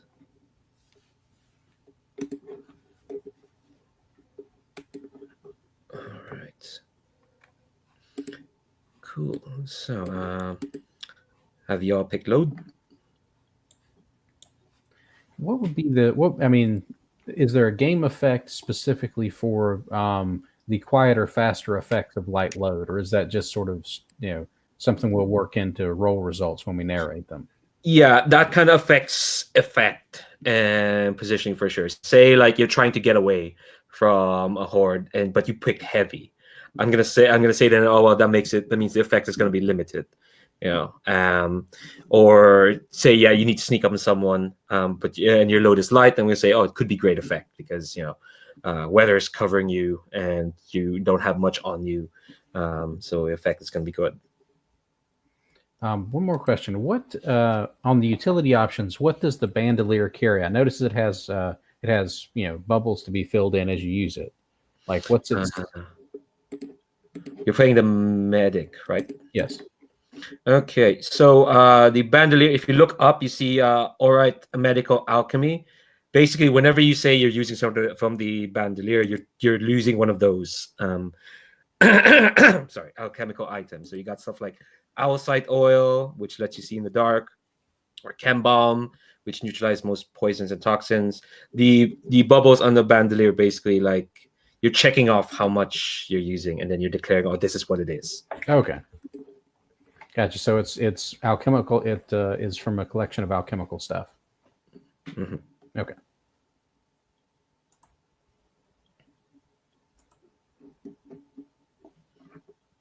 Cool. All right. So I think everyone's chosen load. I'm gonna check on. Let me double check. Sorry, cancel glade. Nope. Yep. Normal. So we're searching flood. All right, cool. And we got a rookie. Once with your engagement role, we'll introduce her once we get into the mission. All right, so everyone's chosen load. Now we go to the engagement role. Once we have our primary mission, we cut to the action. But first, we have to build our engagement role. And there's a long list of stuff to go through. So, Marshall, let's go through them. I'll let you read it out. All right. Let me see here. First item is Legion loyalty. Are all on the mission oath sworn to the Legion? I believe so. We're all. I don't think we have anybody who's from outside. Does that sound correct? Yeah, I think we had a character too who had doubts about the Legion, Okay. But I don't think they're and everyone else can input if they think it's their character, but I don't think they're at this moment against Legion, right? I think the Landgrave was the only one that kind of expressed troubling thoughts about how the Legion was doing, but I don't think she's against the Legion. I don't think she's gone that far. I think she was just really maudlin after what had happened before the last mission. Cool. Okay. So we'll take a die for that. Did the commander spend an intel to give us foresight and info? I don't think that happened. Did that happen? This is where you ask the commander if they're willing to spend intel. Commander, would you like to spend one intel to give us some foresight? And this is for the engagement role on the non-played mission, right? No, could be for either. This is what we're for. Actually, this engagement is the primary mission. I should have cleared that. Okay. So this is for the primary mission. We'll do the secondary one afterwards. I think after we do this mission. Okay. But yeah, are you willing to spend intel? I only have one intel right now. Oh! Sorry, I forgot one thing. If you're holding one intel, you can ask one of the following questions. I'm gonna dump that in the roll. Well, which chat do you prefer, the Jitsi or the Roll21? Roll20 be fine. Okay, cool. So let me dump those questions. You can ask. Yeah, I should have mentioned you can ask one of these questions because you're holding one intel. That's for free. You don't have to spend intel. I should have mentioned that before we went into missions. I'm sorry. That's my bad. It's a lot of. Let's see. Well, we know on this mission we'd be facing the Black Oak Knights. What other troops or units might we expect to encounter in these missions? All right. So I think, and I think Scarlet Dancing Glade actually will notice while they were out scouting. I think what they'll notice is the Knights of the Black Oak. They usually they're tight knit, but I think what they saw as being transported to the camp, there's a bunch of undead. They're carrying this cage, and you see like the familiar sight of a spitter. You saw one in the previous mission, the one that basically was artillery fire, spitting globals at you, and that adds to the whole. Okay, so how are Render and Blighter like working together sort of vibe? So the Black Oak are going to be there, but they're going to have like the equivalent of a mortar, a mortar tube in the form of this spitter. Which for those I say folks who don't remember watching this, you didn't get to watch the first session. I'm sorry. Is this like horrible undead that's all wrapped up in like these black sort of leather bandages with this distended mouth that's dribbling like poison vomit. So expect one of those. Okay, and is that on mission 1 or mission 2? That's going to be on mission 2. The primary mission, the one you're going to play. Gotcha. Okay, so we know that's coming. Okay, so back to the question. Do you want to spend your one intel? See, how many dice do we currently have? Yeah, +1. I need to double check if you start with 1 for luck. No, you don't. Unlike other Blades in the Dark stuff, you don't start with +1d for luck. You have 1 at the moment. Okay, so we have 1. I think maybe we can come back to this because there'll probably be, it's a long list. There will be more dice added and probably detracted from what we have. Okay, so I'm leaning towards spending it, but I guess let's see how the situation completely stacks up. Well, one of the rewards for the primary mission is you get intel. So yeah, that's what I'm saying. I'm leaning towards spending it because at very least, as long as we don't completely blow this thing, we'll get another intel and it'll balance out. So one die. Next question is everyone in the mission a specialist or soldier? That is no. Does any legionnaire distrust the leadership or not fear them enough to obey orders on the battlefield? Do we have anyone on this mission who does not trust, I think, our scout, Scarlet Dancing Glade, to not take his orders on the battlefield? No? Okay. Are the required specialists or equipment not on the mission? I think they are. We definitely have a full load of specialists on each. Oh, not an assault mission. So yeah, all you have to do is go to the recon mission. So it's not as long as it could be, but right. Supply. Where is it? There is it. Recon. On each recon mission. Okay. Did the quartermaster spend horses to equip the mission? Quartermaster. We do not have horses. No horses. Okay. Is any legionnaire starting with a heavy load? No? Good. Same. Great. So, yep, it's still just the one die. Yeah. Yeah, I've heard the engagement roll for Band of Blades is rough. Yeah, So I'll spend the intel to add that in. So cool. So 2 dice. This is for the primary mission. The secondary one, I think we're gonna roll after we play out the mission, just so like our cognitively we can focus on this one mission for now, and then we'll roll the second one once we're done. Sound cool?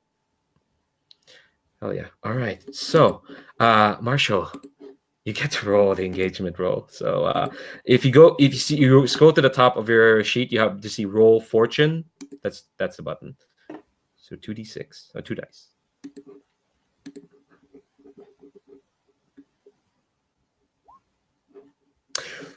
Oh boy. That's a 3. So you're gonna be in a desperate position when the mission starts. So let's take a break. 6 minutes. Let's come back at the half-hour mark. We'll meet our new rookie, and then good luck. we're gonna do rookie and watch them die. Don't worry, you've got like squads more. It'll be fine.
I keep their mask.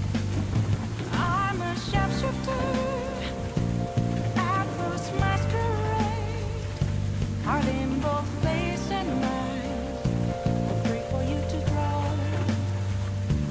I'm a sharpshooter, chained down to my core. Please don't take off my mask, my place to hide.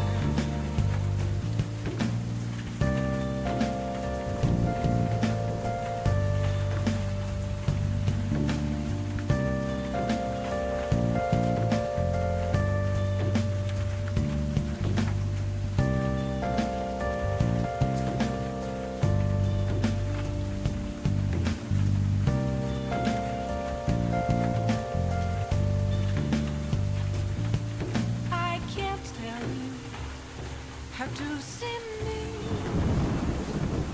Just a cage of bones. There's nothing inside. Will it unleash me? Burning down the walls. Is there a way for me to break? I'm a sharpshooter at post masquerade. Heart in both face and mind, all free for you to draw. I'm a sharpshooter, have no face to show.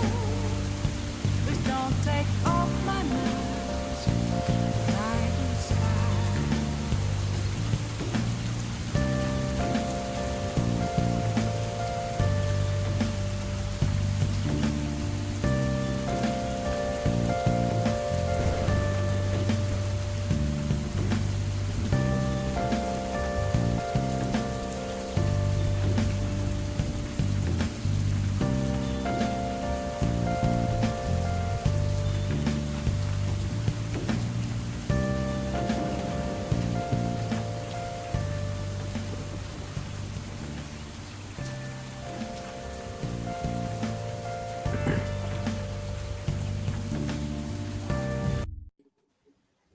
I'm just gonna remove that. Sorry about that.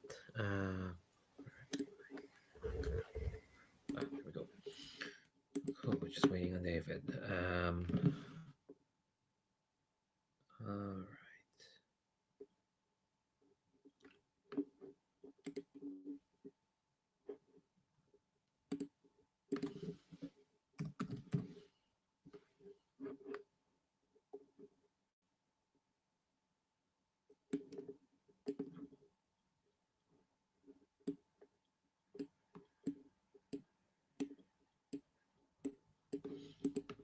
All right, we're just waiting on David. Give me a second while I wrangle all these PDFs and tabs. All right, don't need you. Was that the Persona 5 music that was playing in the background a minute ago? Yeah, it's just nice. It's just nice interstitial music. It's fine. I was just wondering. I was like, where have I heard that before? Yeah. I love that soundtrack. Okay. Never mind. Nope. Don't need you. We've had an engagement role. It's yeah. I mean, fine. It just means you start in a desperate position. You know, you can claw your way out. You know, desperate positions mean XP, so at least there's that. Exactly. Look on the bright side, you know, it'll be and like even if one of the soldiers die, what's the worst gonna happen? You lose morale. You're swimming in morale. It's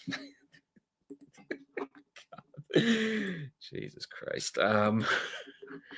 This is what happens when you're looking at everything so like logically now, so bloodlessly. Like, what's the worst gonna happen with a dead rookie? Don't worry, we've got squads of them. It'll be oh. See, I'm glad I'm just running this. Y'all have to make the choices. Cool. Sorry about that. I plugged my headset in to charge up a little bit just while I was away, and I had to fiddle about with it again, but I'm back up and running again now. Cool. All right. So first, I'm gonna do is ask our scout, Scarlet Dancing Glade. Yes, Glade. Yes, Scarlet. What the approach that your squad has taken to this? I will say right now, the camp is. If you look at the map, I put in a campfire. Hold on, let me move this western front thing. There we go. I moved campfire. Should move it closer to the forest. No, roll 20. I would like to be not as fitting. It's at the edge of the forest. There we go. It's close enough. And I think even from where you're at the western front, I think well, first off, to the west is the capital of Carlsberg. Why is it named after a beer? That's just going to confuse me. The capital of Carlsberg, still burning. Even after all this time, it's still burning. So it's the massive inferno over there. But to the east, to the edge of this small forest, right on the cusp of the mountains, you can see like a much smaller but still quite rapacious fire. And from what you've heard from the 10th Aldermany Corps that sent you here, that's where the Black Oak, the camp where Velka is at. They're at the edge of the forest. So I'll ask the scout, what's your approach, and then I'll tell you what happened to that approach. I think my inclination would be to, since we're trying to be quiet and quick, to range through the forests to the location we've been told. Yeah. So I think yeah, as well, we get a shot of we'll get a shot. I'll ask each of you for like a shot of each of your characters as you're pacing through the forest, and you can hear the almost jovial, almost like just irritatingly normal sounds of the camp that is where the Knights of the Black Oak are. Like almost familiar sounds. Like that just tells you these aren't undead whose will has been sapped by the Cinder King. No, these are people. These are people who've chosen to surrender. So why don't you describe your character as you're pacing through the trees towards this camp? I think Scarlet Dancing Glade has taken the lead, or is way out front, and is checking out an area and signaling with a specific bird call when things seem to be all clear, and then moving on ahead of the rest of the squad.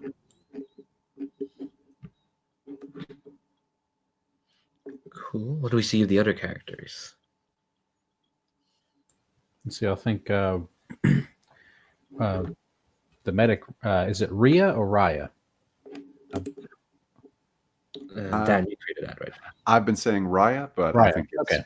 Raya's fine. I just want to make sure. I think Raya is sort of midway back. I think there's maybe a rookie in front of her, then her and the sniper, and she's been sort of ministering to the sniper to kind of, get him that little bit of medicine that will, serve as first aid to let them ignore that level 1 harm. Actually, I'm looking at your abilities. You can actually spend 1 tonic to just remove that harm. Oh, well, I guess I'll do that then. Yeah. Sweet. So you mark off that tonic on your load. That will mean that you don't have any use of tonics anymore, but I mean, you get rid of harm. That's fine. Well, it's not really a spot to mark off tonics. Oh, you're right there. Under light, you see tonics. There's a dot next to it. Okay. I can. Okay, there it is. I see it now. Sorry. There we go. Cool. So yeah, Raya, you're attending to the sniper. What do we see of Flood? Yeah, I think after Flood comes towards Raya to be administered to, he breaks off and goes off, sort of off trail into the woods a bit, and he's sort of gonna come up around the side so that he can get like a side view of the camp while the troops come in this way. So that way he can like we're sort of hitting them from multiple directions. And he's very much like typical like gruff, silent dude, but he doesn't like having to take medicine, in fact, like let's say he's pretty resistant to the being administered to, but ultimately caves to the medic, who really insists on healing him so that he'll be effective. Cool. Just to remind folks of like what characters did, the characters you're playing in this session, because again, the lead part of Band of Blades is like putting on the shoes of characters you may not have created. Let's see, Scarlet was the one, who struck out first and got those canisters of black shot and hid under the wagon. Raya was the medic who disciplined those rookies to to get moving. And Flood was our stoic, badass sniper who was a solitary hunter who helped take the doctor down. But we have a new character we're introducing. So, David, when we see one of these rookies, what do we see of her? Yeah, so this is probably, in fact, the rookie who was essentially in front of the medic. And yes, she is. Her name is Zaya Milovna. She is a Zemyati woman. She's quite. She's not like super tall, but she's quite sturdy and well built. She is quite young, probably still. So it has quite pale skin. Her hair is. It's sort of like a straw blonde color, and it's in that style that looks, very much like she has essentially grabbed a handful of her hair into a ponytail and then cut it, and that will do.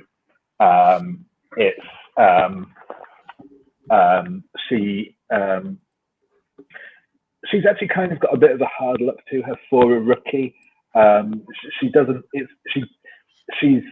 seem entirely out of her element in what we're currently doing, though her eyes are kind of darting around, obviously keeping quite a keen eye on what's going on around them.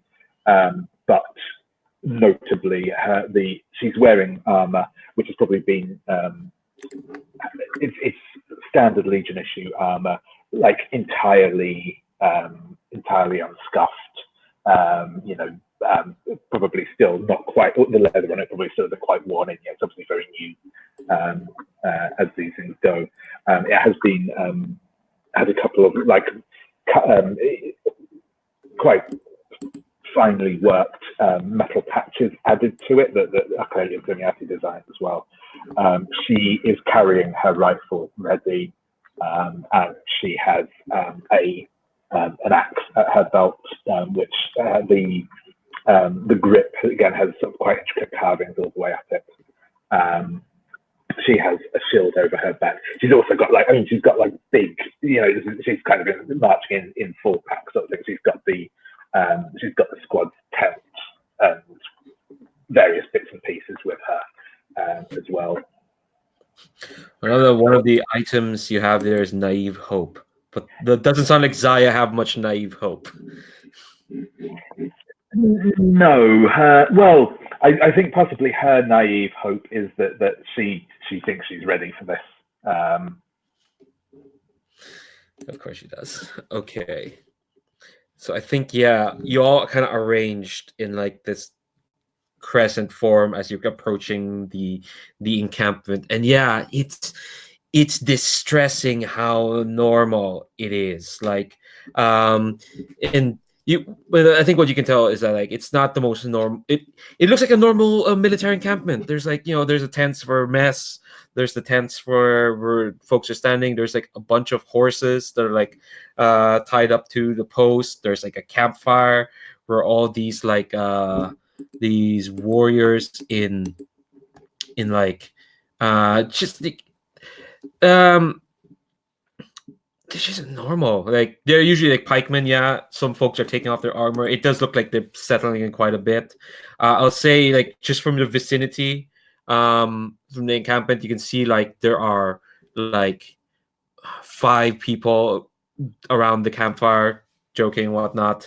And I think the only thing that would mark this out as weird is like when you see some of the folks taking off their armor, you see that some of them have carved into their flesh as like, you know, as signs of worship to render. There are some folks who have hooks. I think the most you see is 5, but then you see that they're chatting and joking. And the only thing that makes that is weird is that like in the distance, like past some of the tents, you can hear the of that spitter. But that's the only sound you make. But here's the desperate part of your position. Behind you, you hear people singing. It's people singing a war sort of chant. You know, what soldiers would sing, you know, like what am I singing? Glory, glory, what a hell of a way to die. I might have rewatched Band of Brothers recently. So there are people approaching from behind you. You 5, including our unnamed rookie, who will flash out later, are going to be caught in between the camp and an indeterminate amount of people behind you. What do you do? Whoever has a plan of action first, I'll jump to them. But yeah.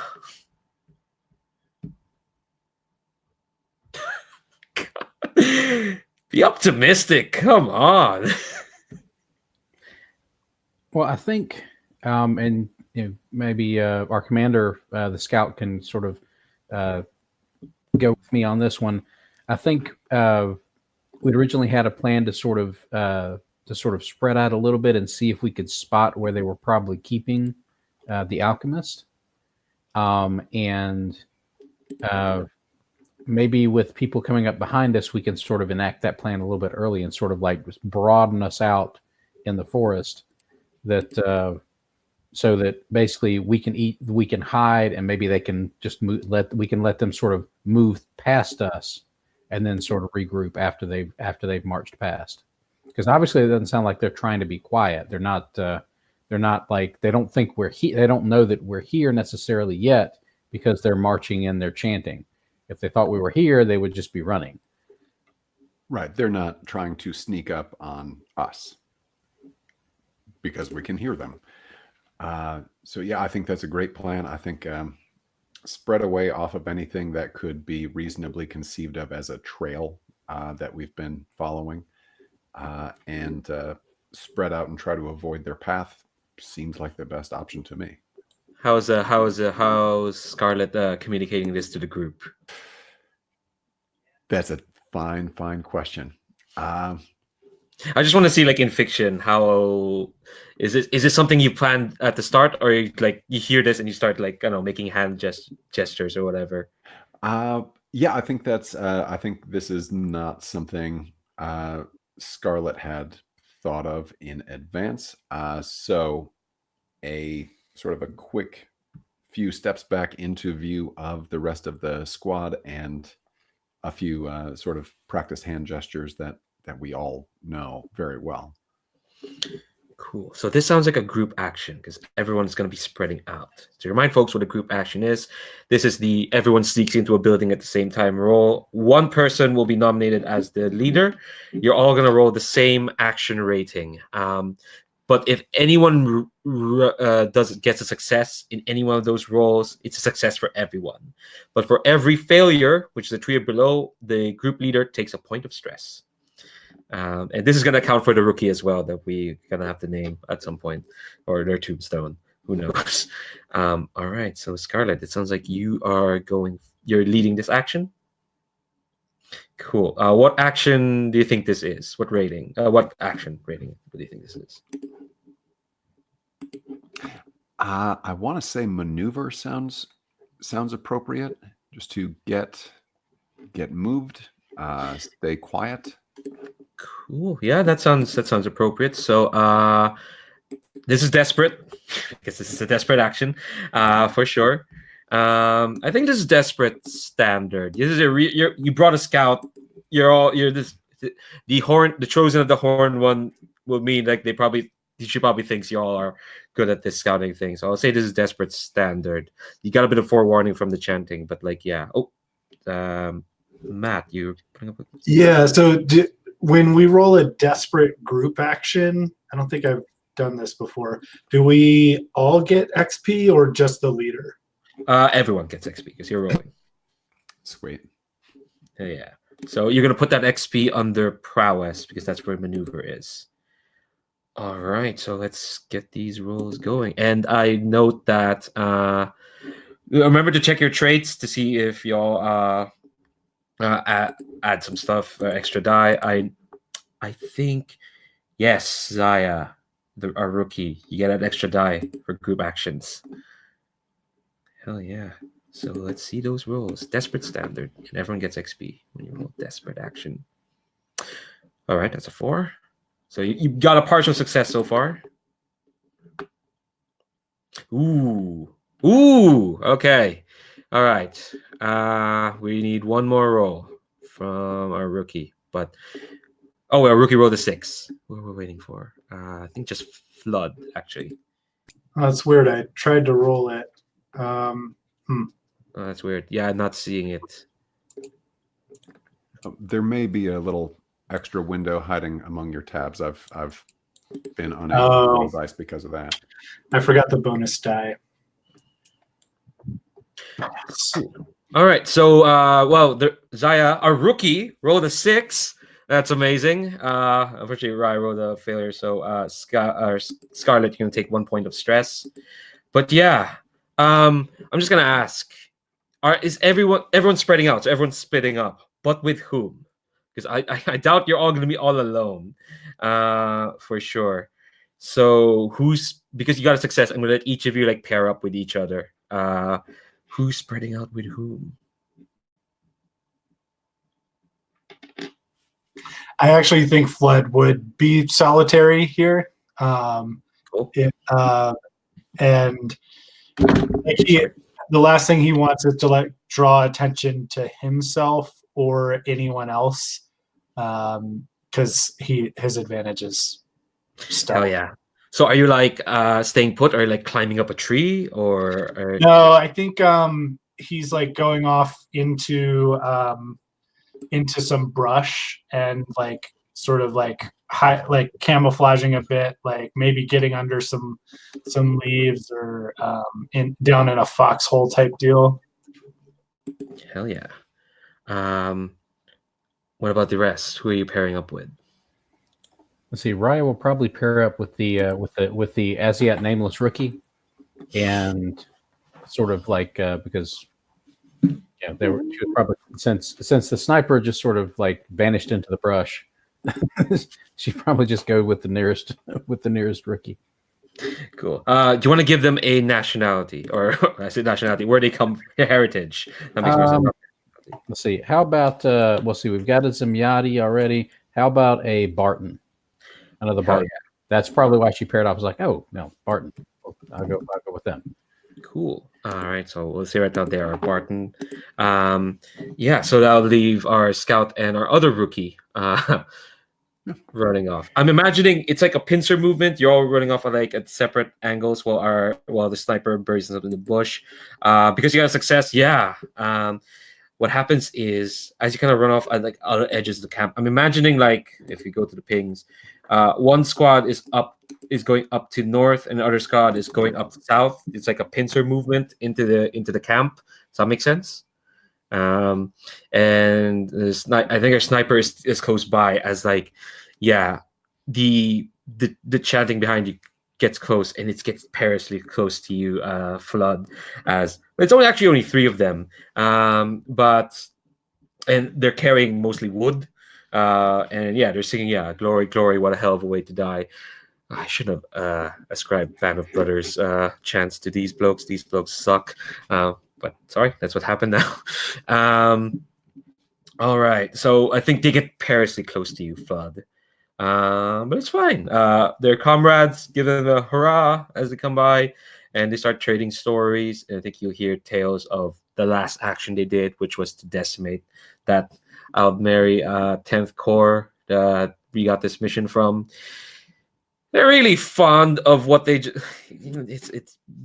They're not fun stories. Let's just say they're not fun. I'm gonna concentrate. I'm gonna cut to. Let's see. We actually. Okay, so we got our scout done. I'm gonna concentrate on our medic with the other rookie who's just. No, they're not cowardly. I don't know. You tell me. Right, I've done too much cowardly rookies. Right, how's this rookie holding up?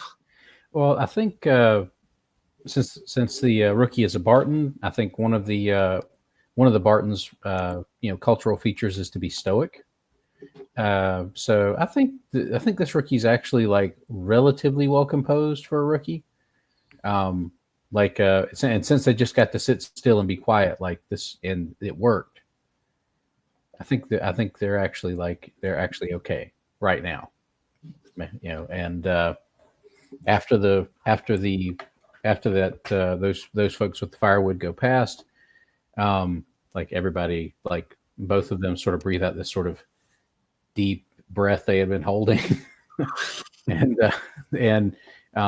they start sort of glancing out from behind the trees they were hiding behind, looking for the signal from the scout to sort of form back up.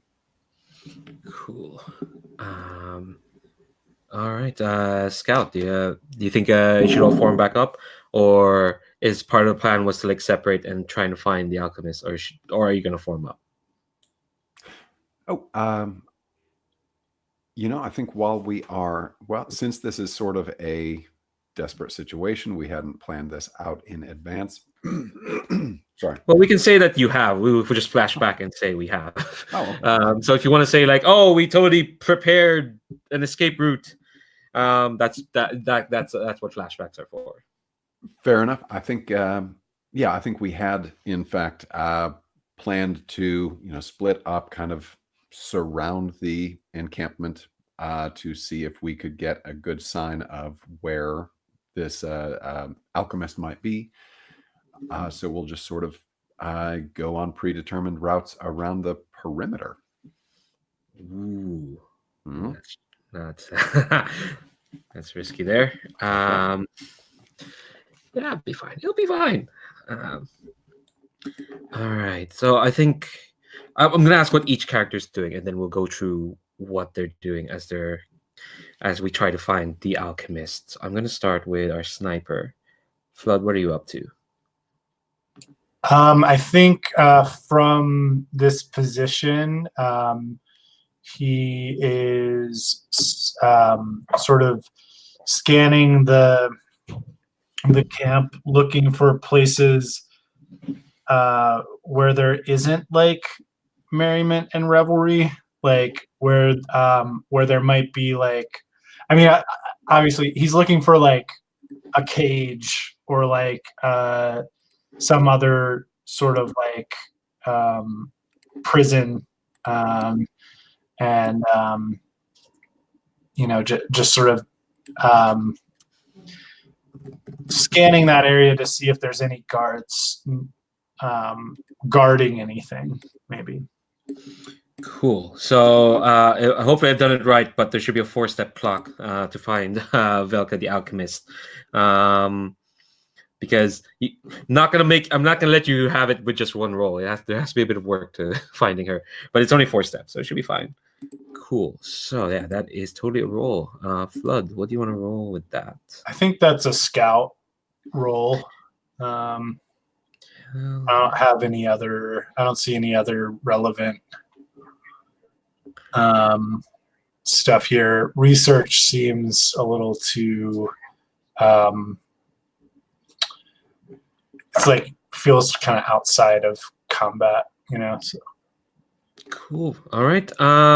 Yeah, I think because you're the one closest who kind of stuck around, you are kind of still in that. It is still kind of desperate, a bit for you. I can make a case for the other ones being risky, but for you because you stuck close to where they are, it's a bit desperate. So I'll say desperate.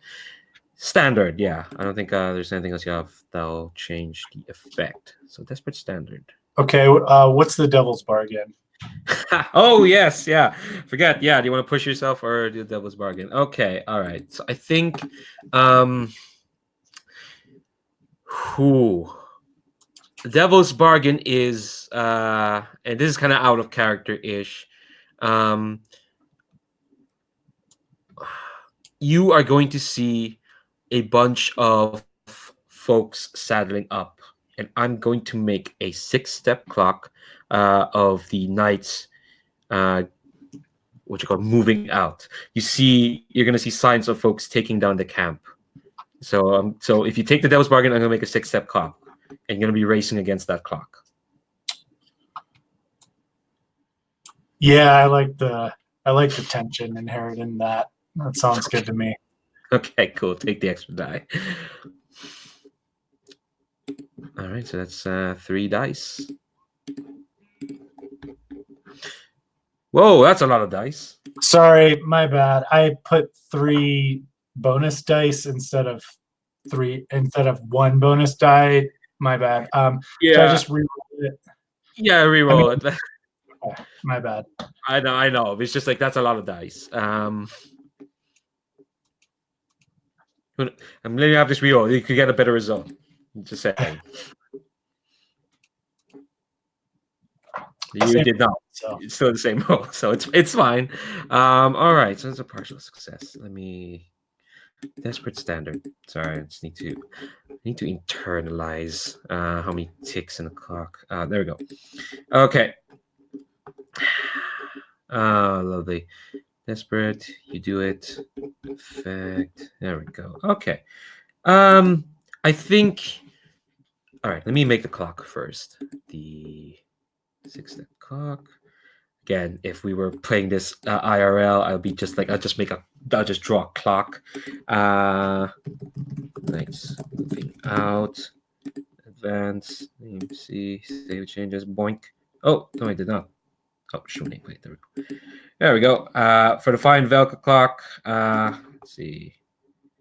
Gonna choose side. 2 ticks. So yeah, I think here's what you see, Flood. Yeah, as you see the knights kind of like the folks with the firewood have come and they're like, hey, blah, blah, blah. How's it going? And start trading their war stories. They dump the firewood, and I think 2. And I'll say, let's see. There's 8 knights around the campfire because there's 5 at the start and then 3 joined along. So avoid getting into a fight with those lot. You see some of them are taking down tents. The complication that I had, because this is a partial, is so many tabs again. Why are there so many tabs? Is that I'm gonna add 2 ticks to that clock that just popped up. The knights moving out. You can resist that if you want, but I think what you see as well is that, like, 2 of the 2 who brought the firewood, you see an argument, whatnot, and you see the 2 of the 3 just came and just like sigh, and instead of taking off the armor, they move towards like the back behind one tent. And I think that's where you get a sense of like that's, and I think everyone will see this as well as you're kind of making this movement around the camp. These 2 knights walking towards the back of the encampment, near where the horses are. Actually, I'll say right there, near the horses there are 2 tents. They're moving towards those 2 tents, and the thing, either of those tents are probably like where you'll find Valka, but you only take 2 clocks, 2 ticks. And is that would that be resist with insight? Yes. Hold on, let me look at your sheet. Yes, it would be an insight. Yeah, I think I'll resist that. Cool. All right. Let's roll that dice. So what just to clarify, what Fludge resisting is adding 2 ticks to the knight's moving out clock. Yeah, and I think the way that he's doing it is just like laser focusing in on where exactly is Velka. Cool. Take 1 stress. All right. I'm going to jump to our rookie, to Zaya. All right. Zaya, you're paired up with Scarlet, the commanding officer. How does that feel? Yeah, so I think Zaya is kind of is focusing on Scarlet. Obviously, is paying attention to the camp, but it's kind of looking to Scarlet for instruction. But yeah, she's like I said, she's kind of crouching down, moving through the undergrowth, rifle at the ready. She looks like I said, she kind of looks like this sort of thing is something she's familiar with, if not as skilled as Scarlet. But yeah, and I think she's paying attention. I think as she's watching the like goings on in the camp, you can kind of see her son just sort of moving onto the lock of the rifle, sort of ready to give fire if needed. Nice. So you're looking for Scarlet. So let's jump to Scarlet. Scarlet, you've got a rookie on your eyes, on you, watching your move. What do you do?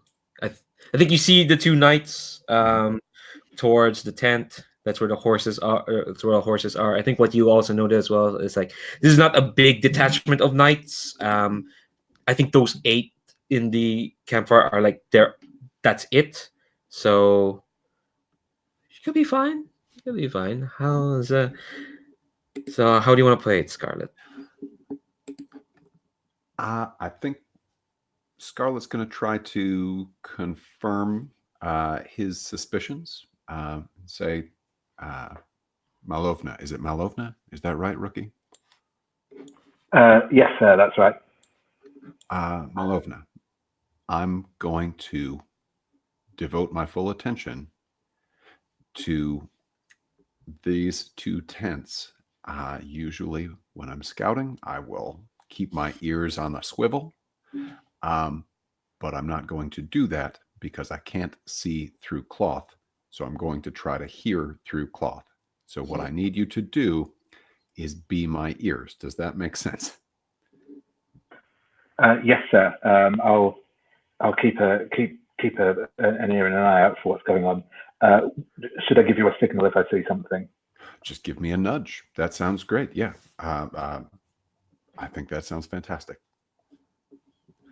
And Scarlet Dancing Blade is going to take out his fine lenses, knowing full well that he can't see through fabric, but it can't hurt, and is going to try and get a better view of what might be happening around or in those 2 tents. We suspect that the Alchemist might be in. Cool. What action are you rolling for this? This sounds like a roll. I would imagine. Is this the right? Yes. I think Scout would be the. This seems like a very scouty roll to me. Cool. Sounds like Zaya is aiding you. So does that sound right, Zaya? Yeah, that sounds good. Cool. So mark 1 stress, and I'll say this is probably still desperate because the movement of the camp is they're moving out, so you could be caught at any time. I'm amazed that you all are still hidden from view. But yeah, this is desperate. Because you have fine lenses, I'll say great. And Zaya will get you an extra die. So you got 3 dice. You got a 2 scout. You got an extra die. Do you want to push yourself or take a devil's bargain? Can you tell me the devil's bargain? Yeah, easy enough. I add 3 ticks to that clock. Ooh. Oh no, it might have been too harsh. 2 ticks. Sorry, that was too. Oh. That was too harsh for me. Just 2. Two's fine. You know what? Yeah, I'll take. I can take 2, or I can take 2 ticks on the clock. Okay, cool. So you get it. So you got 2 bonus dice. Okay. I'm gonna move this. All right. And Desperate, great. there we go. Oh, that's a 6. Hell yeah. Sweet. Mark XP as well on Insight. Yes. Yeah. So I think Zaya will actually like Zaya's ears are apparently quite sharp because she'll notice this first, and you can nudge the commander. You hear, Zaya will hear mutterings from one of the tents, and it's they sound quite desperate. It's like someone's muttering some sort of like incantation or some sort of like ritual sort of words. It's like Blighter was once not Blighter. Blighter was once a chosen. Blighter was once connected to the world. Blighter was once connected to me. All alchemists are connected to Blighter. Therefore, Blighter is connected to all alchemists. And I think you, Zaya, you will poke to Scarlet that it is the tent closest to the horses, and here's why it's a 6. The 2 knights that were going towards that tent, the 2 tents, they don't go into the tent with where you hear the muttering. They went to the other one. So that's nice. That's quite nice. That's part of the great effect. And let me clear that clock. Fine, Velka. I'm gonna jump then to oh nope, wrong. Oh, 20. No, that's not what I want. I am going to jump to Raya. I think through some predetermined signals, I don't know how Scarlet did the hand signals. They can probably point out which tent, right? Velka is in, and I think your Barton rookie is just like, what now, ma'am? Now we try to get her out of that tent without alerting any of those knights. So, And I think I have an idea of how to do that. ma'am, That tent is right next to their horses. Wouldn't it be a shame if something happened that let those horses off their tethers and scared them? that would be an awful shame, ma'am. They look like fine horses.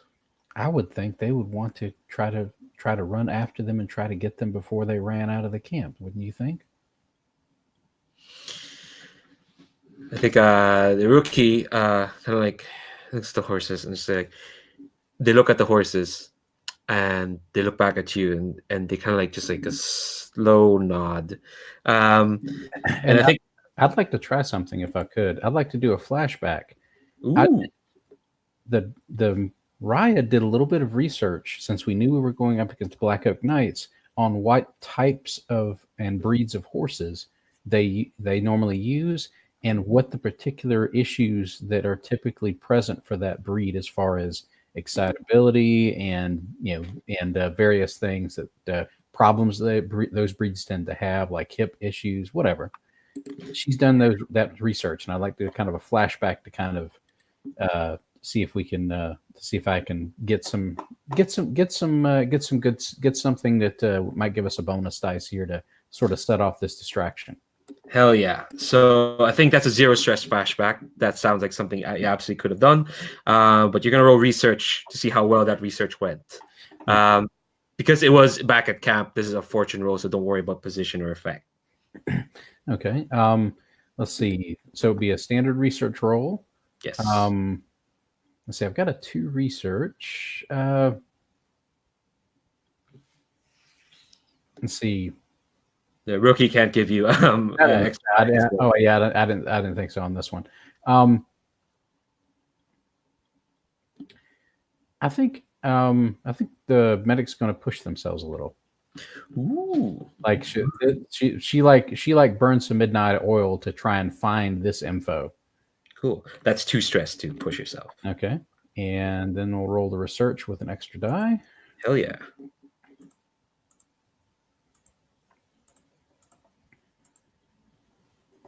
All right, that's a 5. So with a 5, you're gonna get like good effect. I think this is almost like a setup action for yourself. So I think what you'll find exactly what you kind of need to like set off a not a specific type of horse, but like a broad like around this like horse. I don't know what horses are about clearly, but I think you'll get what you need for sure. Maybe, and maybe like one of the maybe their horses have like an allergy to something that I just happen to have. Yeah, and I think because it's a 5, you're not gonna get an extra die. You're gonna get improved effect. An extra die is powerful. That's the thing. Effect, it's still pretty good, but improved it is. So yeah, you found something that the horse is allergic to, and like you like show this to the rookie, and they're like, oh, yeah, it's good.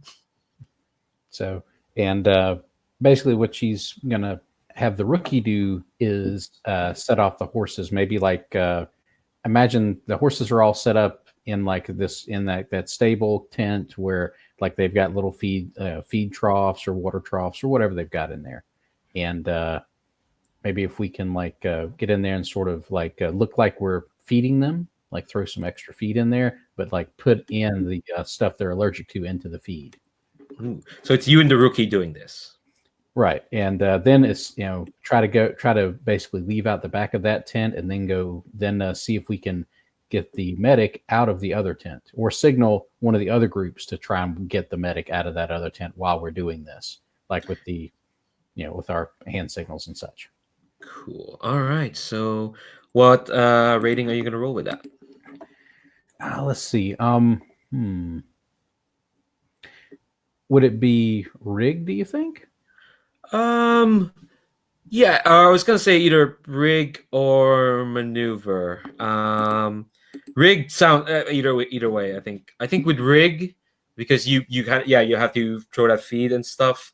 That would be, let's see. I don't think you're no longer in a desperate position. I think well, actually no, because things are moving. Folks are moving on. You got 2 ticks. You're kind of still in a desperate position. And also, I want to give you all XP. But because you know exactly which allergen to throw at them, that's gonna be desperate great. Either rig or maneuver, but you get 1 die. Okay. What kind of devil's bargain can I get on this? The spitting sound gets louder around nearer to your position. Ooh, okay. You know what? I'll take that. Hell yeah! And right. So that gives me 1 bonus die. And can the rookie be of any assistance to me setting this part up? No, because they're not a PC. They can't. They can't. They can't do that sort of thing. Only PCs get to assist. Okay, so we're at desperate. And great effect with 1 bonus die. Hey, it's a 5. You still do it. You do it. Okay. So mark XP. All right. So yeah, you get close to the horses, and I think actually narrate for me as you do this. Would you kindly narrate how Raya and the rookie scatter these horses? I think this stuff basically like sets off a stampede instinct. Like they want to get as far away from it as they can once they sense it. It's like it causes that sort of reaction, and once they like get a strong whiff of that, like in their feed trough. I think they start kicking at the doors, and what we do is we basically unhitch the doors. So yeah, we don't open them, but we will like unhitch them right before we did the feed stuff. And so as soon as they start to kick at the doors just swing wide open. They take off.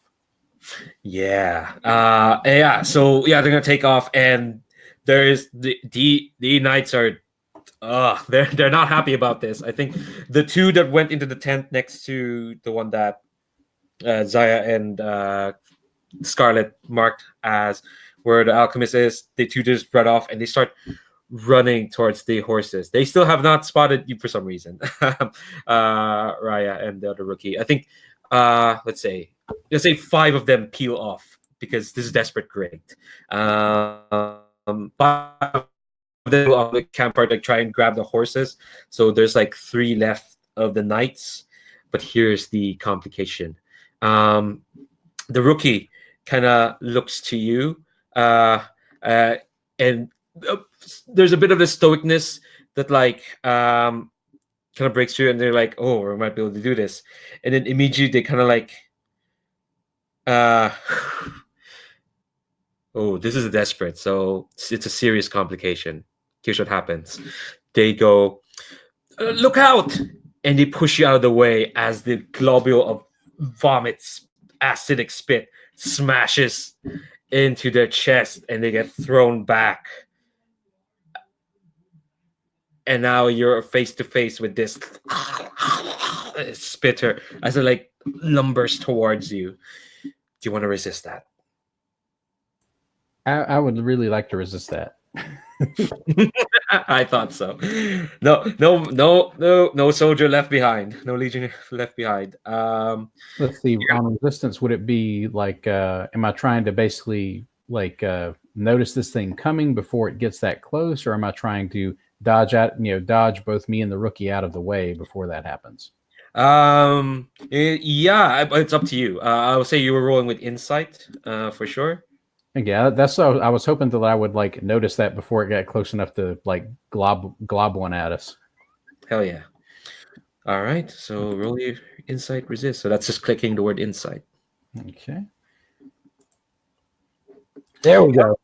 Hell yeah! Take no stress. So yeah, you both of you kind of like grab each other out of the way, and you just barely miss as this spitter just shoots one out at you. But it's gonna land near the other 3. The way I'm imagining is like the spitter totally has your attention, and I think Flood, our sniper, can see this. The spitter is kind of like ambled out of the tent. There's like 3 knights left, and I think they're grumbling around their campfire, but they hear the spit and they're like, "Oh, what's happening there?" I think you can see like the spitter has its attention is now on the exposed Raya and the rookie. I think Flood you can see as well. Scarlet and the other rookie. Well, they're fine. They're fine. You can spot them. they're totally fine. But Flood, what do you do? So, can you describe the spitter a bit? Like what does its face look like? Is it like a semi-human form, or is it like totally twisted abomination type stuff? All right, let me scroll up this PDF because they've got a picture. All right, so they are complete. Their humanoid form. They stand on 2 legs. Their bodies are completely wrapped up in this black leather bandages. So they're kind of like ambling like as you do that, but their mouths are open and look at this picture. It's disgusting. Their mouths are kind of like distended, wide open. And it's just dribbling like spit, like this horrible oozing green spit. And it's kind of like it's kind of like has like a mummy wrapping around its head, but like its eyes are like this protuberant yellow. It's almost poking out of the skull, and its mouth is flapping as it kind of barrels on those 2. Yeah, I think I'm gonna just try to shoot it right through the gullet. Like I'm gonna line up the shot, and I mean part of the idea here is I'm definitely like trying to do as much damage as possible, but also trying to make it so that the spitter has to totally turn its attention elsewhere, and try to find where that shot came from, because otherwise it's gonna, I want it to be an existential threat, if you will. Hell yeah. All right, so I'm gonna spend. Aim. Yeah, I'm trying to think of whether I want to spend one or two. I would say right now, give you the position. It sounds like you're going for a shoot. I Yeah. think you're actually in a risky position because all the attention is now on the horses, for sure. So you're out. You're out of the bad stuff, so to speak. And I think, let's see, you're using your fine long rifle, so you are already at great effect. Okay. But these guys probably are a clock, right? Ooh, yes. The thing with the spitter, it's only a 4-step one because it's one Okay. spit. They are like one rank above the normal mooks, so to speak. So this one spitter is a 4-step clock. Let me make that clock. Boink. Yeah, I am gonna spend one aim. Cool. And then I will push myself. Wow. To add a die. Hell yeah. Get all So red. you said risky. You started at risky great. Okay, so now it's risky extreme. Yes. Okay. It's critical. Risky critical. I don't think there's anything above that in the notation when you make the roll, but we'll say it is. Oh. Wow. Whoa. Wow. So when you say existential, do you mean like, existentially like they're dead or more dead, deader than dead? I want him. I mean, maybe like I want him to. I mean, I don't know. I rolled 3 6s. I feel like I want to describe this as like he just it like just decapitates him with one bullet, like just like the right spot. Yeah, no, keep narrating. You've got control. That's 3 6s. Yeah, so I think it we see him you see like the whole thing, like it's cutting back and forth between the spitter and Raya, like pushing the rookie away and like sort of backing away, and meanwhile like Flood is just very methodically like loading a shell into the rifle, like cocking the rifle, like very methodically aiming, and meanwhile it's just cutting back and it just seems more and more desperate, and then all of a sudden like it cuts back to Raya and it's like, and its head just explodes, like just like goo everywhere, not acidic bile, but like goo everywhere. Yeah, and I think you're gonna get what you wanted, and that the knights go, what the fuck? They don't know where the shot rang from, so I think they're like scattering as to like put on like armor and whatnot for fighting on, but like they're disorientated. Like actually they try to do that, but they're too busy looking around, being like, where the fuck did that shot come from? Where did all that shot come from? So you're still fine, and no ticks will be added to any clock. You're still doing fine. I'll cut to Scarlet and Zaya. All right, a lot has happened. A lot of great stuff has happened. Yeah, it's not bad stuff. So you're free and clear to the tents. The other knights are going after the horses. The spitter is done. What do you do, Scarlet? I think Scarlet is going to. Let me see. These knights are looking around for trying to figure out where this threat is coming from. Mm-hmm. I wonder if there is a way to make noises in different parts of the forest where we aren't, to kind of lure them out there. Are you gonna do that? Or are you gonna send a rookie to do that? Oh, rookie, how do you feel about that? I can try and distract them if you want to go in and get the Alchemist. All right, let's give that a shot. All right, so yeah, rookie Zaya, how are you doing this? This distraction. Yeah, so I think what I'm going to do is try and sort of sneak a bit away from where basically put myself so that kind of like the direct line to me isn't past the tent that we want the alchemist from. And I think with that I'm going to kind of like certainly the intention is that I'm going to try and sneak away quietly from where I currently am, but when I get a bit further away, start actually rustling the bushes a little bit so that it might get their attention. And then I'm going to take a shot at one of them. Ooh. Oh wow. Okay. Oh, you're just gonna take a shot. Okay. Let's get you to making the noises first. Jesus Christ, rookie. What are you rolling with that? Oh, I'll say right now, the flood. One of your look at the wrong sheet. Flood. One of your abilities gives someone potency in the next action. Actually, no. If you provide covering fire for the other rookie and for Raya, I think they're gonna take potency. If that makes sense. Cool. So you're on your own, rookie. Sorry. So what action rating to cover all this are you rolling with? This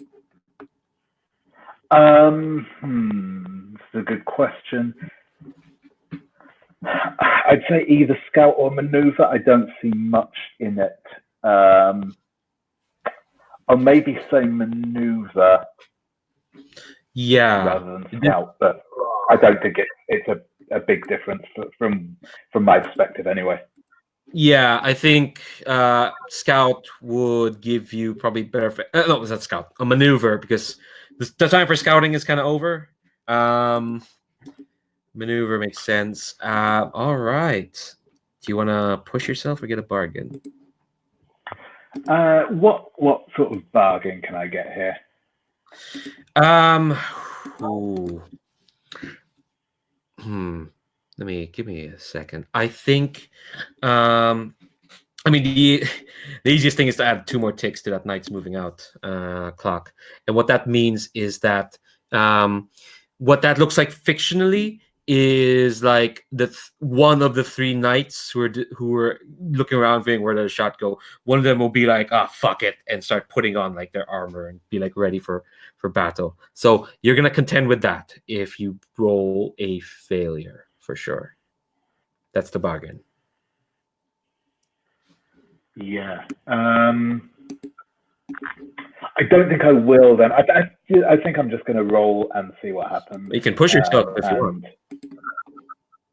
No, I think I'm just going to go for the 1 dice and see how this turns out. Okay. Risky standard. Okay. Exactly. Oh, yeah. Oh my god. Is it just because you took that ability, you get an extra die for resistant rolls, you'll be like, I'll be fine. Exactly. All right. Okay. Fine. Oh, for God's sake. There we go. There we go. So yeah, you know how your intention was to get someone's attention. Yeah, you're gonna get that attention. And it's not 1 night; it's 2. I think you make the noises, the rustling, and the thing with these knights, they made look lumbering, and they got all this armor.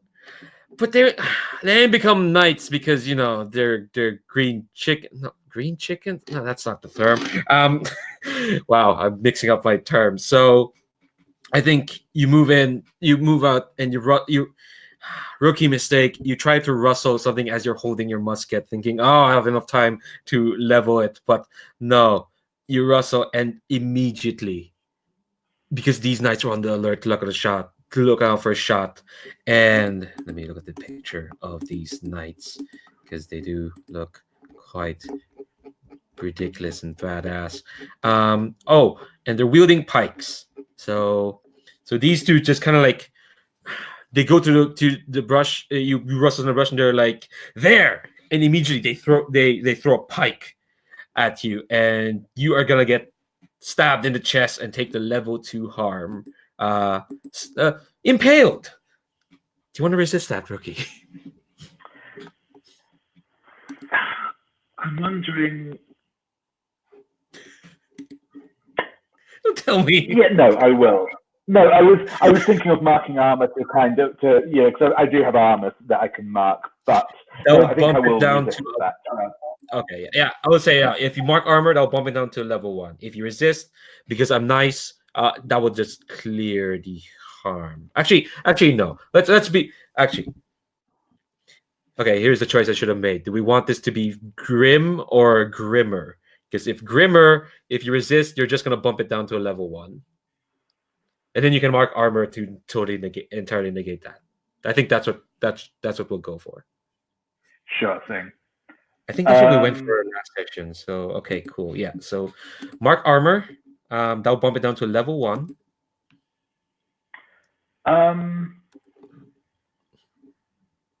Well, don't tell me you're having Yeah, sex. no. In which case, no. In which case, yeah, I'll just mark the armor for now, and just take that as a level 1 harm.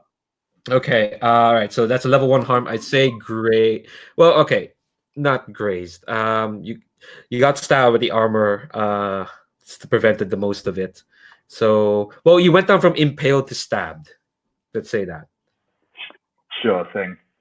So yeah, mark that down on your sheet. You got level 1 harm stab. Jesus. All right. Back to the scout. I'll come back to you, Scarlet. You sent off the rookie. You saw all this happen. It technically got their attention, I guess, but there's 2 of them bounding on the rookie. But the way to the tent is clear. In fact, it's the same for you, Raya. The way to the tent is clear because your spit. One moment the spitter was on you and the other rookie. The next moment, kablooey. So the 3 of you actually you're free and clear of the tent. What I'll do is since we're already close to the tent, I'll maybe do a hand motion for the commander to take some heat off the other rookie while we grab the alchemist. Or yeah. Cool. I think you'll go into the tent and I'm imagining this is like what kind of tent am I imagining this? I have just been imagining it as a TP, but that's not right. That's not right for sure. I think you tell me actually. I think it's like a makeshift pavilion tent. Like basically, it's a big thing of canvas that's just held up by 4 poles at the corners.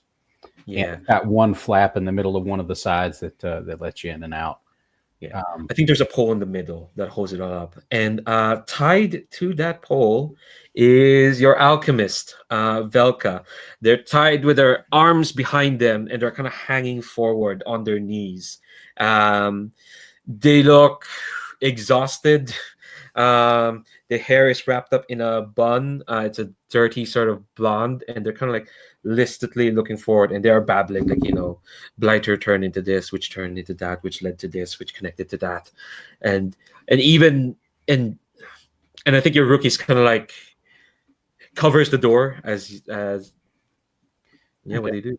Okay, I think does it just looking at her, does it seem like they've dosed her with something to do this, to make her start babbling?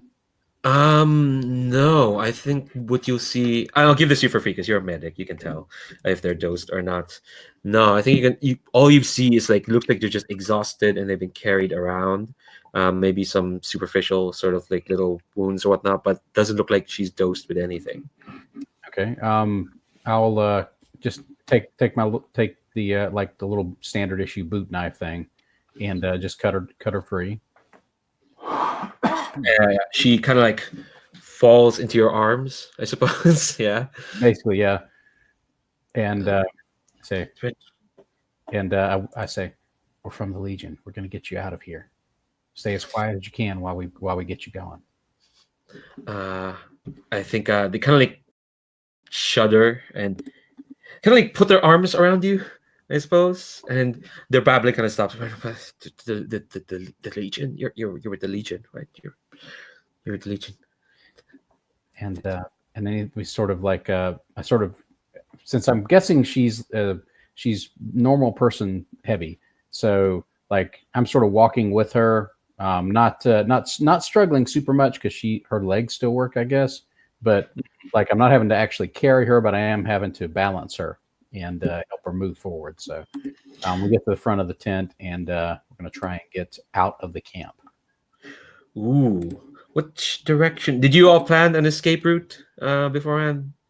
I think we did. I think we sort of looked at where the camp would be, and because we had an idea of that from the scouts that let us know where it was, and we kind of knew like where we could where we could easily get away from the camp and put enough distance between us and them to make good our getaway. Yeah. All right, that makes sense. All right. Yeah, I think the rookie, which you gave a name, Karaj Dewa. I think they're probably covering you. Scarlet and Flood, you can see that Raya's got the Alchemist.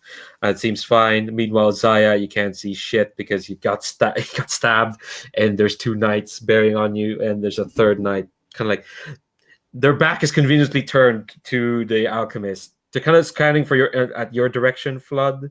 This third knight. But yeah, I think I'm gonna ask a roll from you, Raya, to get the Alchemist out, and then I think the rest of this mission is gonna be like get everyone else out, specifically our rookie. Okay. I guess this will be like a maneuver, right? Or would it? Or yeah, no. Well, the thing is, you tell me what you're rating and what you're rolling with, and I'll tell you effect and position. Well, what I'm trying to do is basically just sort of make our way out. We're not gonna like go right back into the thick of it. Obviously, to come in to go out the way we came in. We're obviously going to try and go out the other way.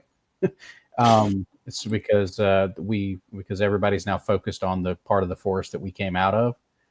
So we're going to have to sort of go out and then loop back around. So.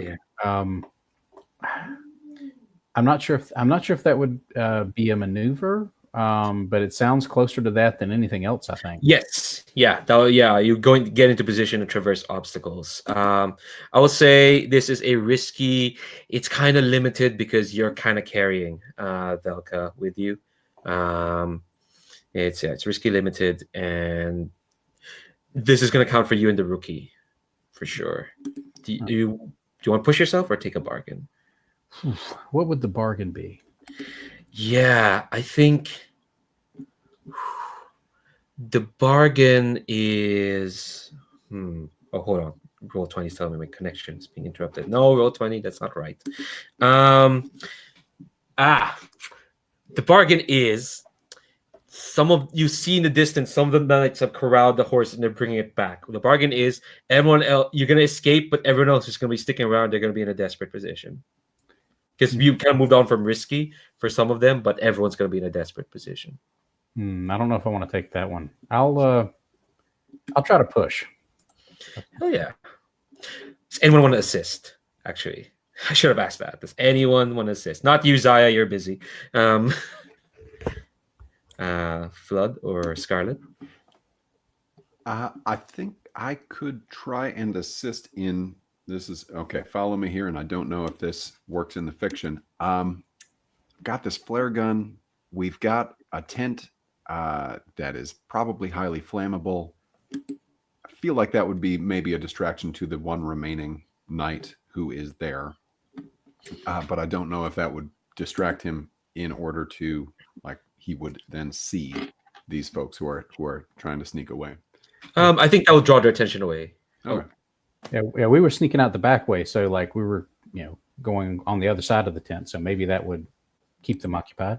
Okay, cool. All right, Scarlet, take 1 stress, and you get and Raya, you get an extra die. Okay, so that'll give me 2 extra dice for this maneuver check. Hell yeah! What was the position on it?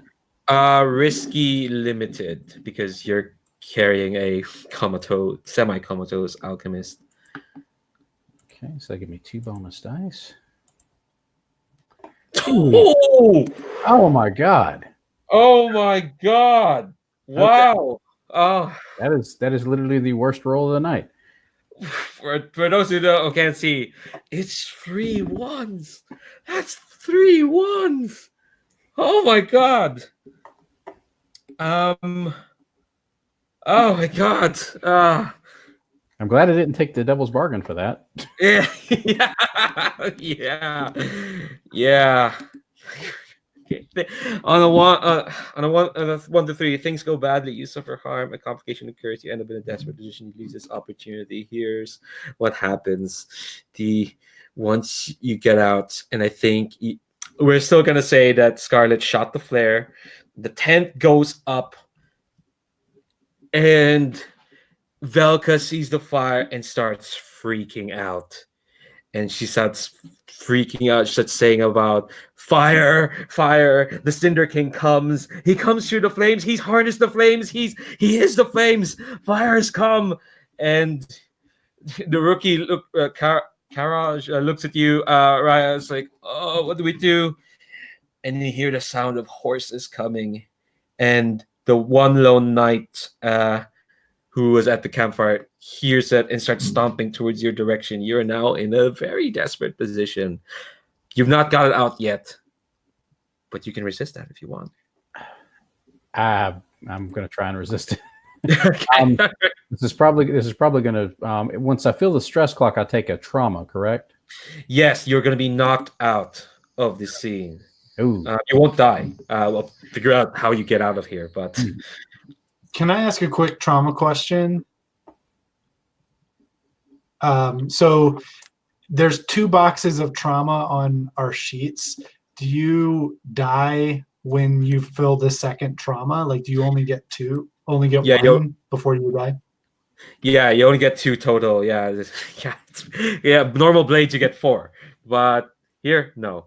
I'll add another thing. There is I'll say this. There is a thing called protect, where someone can take on someone's complication for them. That's how you protect people here. So say someone's gonna get stabbed, you can be like, no, I jump in and stab and get stabbed, and they'll take on a complication, and they can resist that complication as well. So if someone somehow, I don't know how, wants to take on this complication, that will mean getting the attention of the knights and the horses away from Raya into them, and they can resist. And then they can resist. Yeah, I've literally got 1 stress left, so I mean, that wouldn't have a really good shot at resisting it without literally passing out. I mean, maybe I can like reveal my position, like just I have a pistol too, so I could just like take a shot into thin air,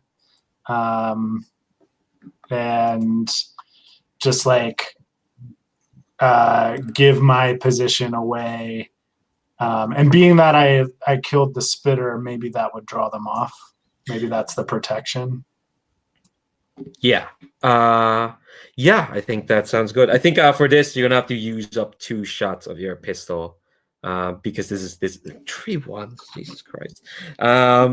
Cool. So I think what happens is Velka starts screaming, but I think you can manage to like close her mouth to do that, to stop her off. While meanwhile, Flood, you start shooting off, making shots, and you'll get the attention of. I'll be nice to Zaya. You get the attention of the 3 knights that are on the campfire, and they head towards your direction. And one of them has lost their pike, but the other 2 still have them. So you can resist the attention that's on you, Flood, if you want. Nah, I'll accept it. Okay. All right. I know we are pressed for time. Is it okay if we go over like just a bit, just like 10 minutes? We're close to like wrapping this up. It's just wow, these are some bad rolls. Wow. I'm gonna cut to a rookie, Desire. How you feeling?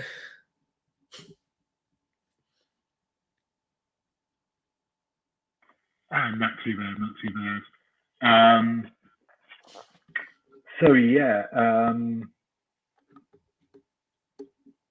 I'm just wondering.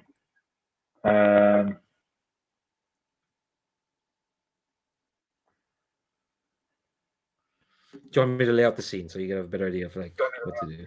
Yeah, because I don't know what because I'm not being engaged and I don't really know what I'm doing particularly. I'm just sort of there. So maybe. Yeah. Okay. All right. So you're in the bush. You've got a pike. Well, I think you're probably taking off the pike off you now. It's fine. But you're quite wounded, bruised probably. I think you can see the three knights heading towards Flood, who's giving themselves away by shooting in the air. The tent that Velka was in is on fire. And you can see like Raya and the other rookie Karaj is taken away. Probably Scarlet, you're making your way to join them, I hope. So anything you want to do, Zaya? Anything you think you can do?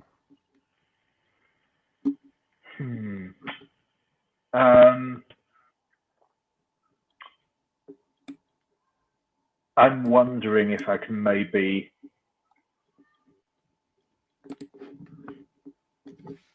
take a shot at one of the guys going over to where Flood is, just to give them a better chance of being able to get away. Cool. That sounds like a setup action. So if you get this right, you're going to give Flood increased effect Sure. in their next action. All right. So what are you rolling with? Sounds like a shoot. It's probably shoot for this, I think. As I say, I'm just going to try and wing one of them with a rifle shot as they're heading towards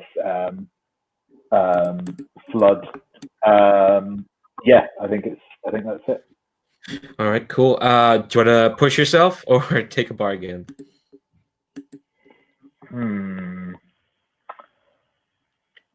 I'm just going to roll again, I think, to be honest. Do you really want to do that? Yeah, it's I'm not sure what bargain I'd go for at the minute. So, okay. And I'd like to avoid taking stress. Because you only have one trauma box. Yeah. Exactly. Yeah. Poor silly rookie. Okay. Yeah, this is a risky limited because you're stabbed. It's a normal because I'm tough. Oh yes, yeah, you have tough. You normally. Oh, that's why you're fine with getting stabbed. You Indeed. Yeah. Oh, hell yeah. Okay, cool. That's a risky standard then. Oh, come on. That's the one again. Oh, what is? Okay, all right, okay. I don't. Oh my god. All right. Oh god. I'm wow. I'm gonna. This is so much. Okay, all right. So on it, no, let me look at the rules. Risky on a 1 to 3 things go badly, you suffer harm and complication occurs, you end up in a desperate position, you lose this opportunity. Oh, buddy. Here's the complication. I'm gonna add a clock, a 4-step clock, and I think you hear this horrible chorus of baying noises in the distance. It's joining along with the horses. And, nobody decided to check up on our hound friend. They're finished with their business. They've come to join this group. Sadly, y'all are here, so... I think I'm going to resist that. Okay, cool. Okay, all right. Oh, now you want to resist. Oh, yeah, because you get a +1. Okay, yeah. All right, cool. All right. Okay, go ahead. Resist with let me check. There's so many sheets. You're going to resist with prowess, because that's you shot with that. Sure thing. That gets you 4 dice. You should be fine. That's that's a 4 with my highest, but it's still okay. It's okay. You're halfway through your stress. Oh my god, I'm feeling stressed. Okay. All right. I'll lay out the scene, and then, oh my god, I'm gonna go to Scarlet.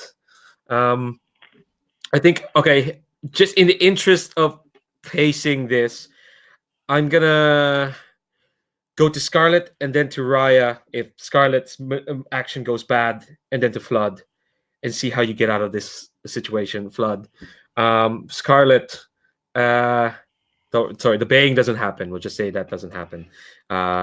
You don't hear the crooning sounds. You do hear horses coming. The tent is on fire, and I think you see Raya has been stymied by Velka, kind of freaking out. That's why Raya probably has to like corral them. The three knights are heading towards Flood. Scarlet, what do you do?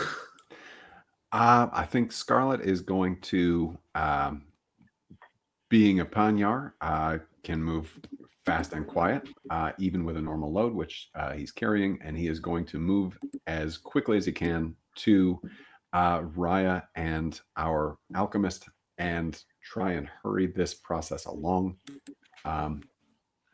Try and maybe provide some covering fire with his bow and arrow, his trusty bow. Hell yeah. What are you rolling with this? Right. So let me see here. I think the getting there would be a maneuver, but I think obviously shooting, providing some fire would be shoot. I think I'm gonna fold. I think it sounds like your objective is to get them to move along. So I'll say this is maneuver, and this is setup action, and you'll give increased effect to what Raya does next. Great. Cool. Okay. So I'll roll maneuver. Yes, this is going to be a risky. Yeah, it's a risky standard. All the Flood took all the desperate stuff. So risky standard. Do you want to push yourself or take a bargain? Give me a bargain. Let's see what we got. Okay, so instead of a 4-step clock, it's going to be a 6-step clock until the eater shows up. Oh, I see. I'm being nice in terms of it's a 6-step. Okay, yeah, we can swing. You're wrapping up. That's fine. I'm trying to help you. I'm just trying to help you. Yeah, we'll be out of here in 6 steps. Okay. All right. So you get extra die to maneuver. Okay. Roll 20, be nice. Risky standard. Oh my god. What do we get? Okay. So the nice thing with this setup, actually. Oh my god. Okay. Well. Okay. Wow. Hold on. Let me make this clock.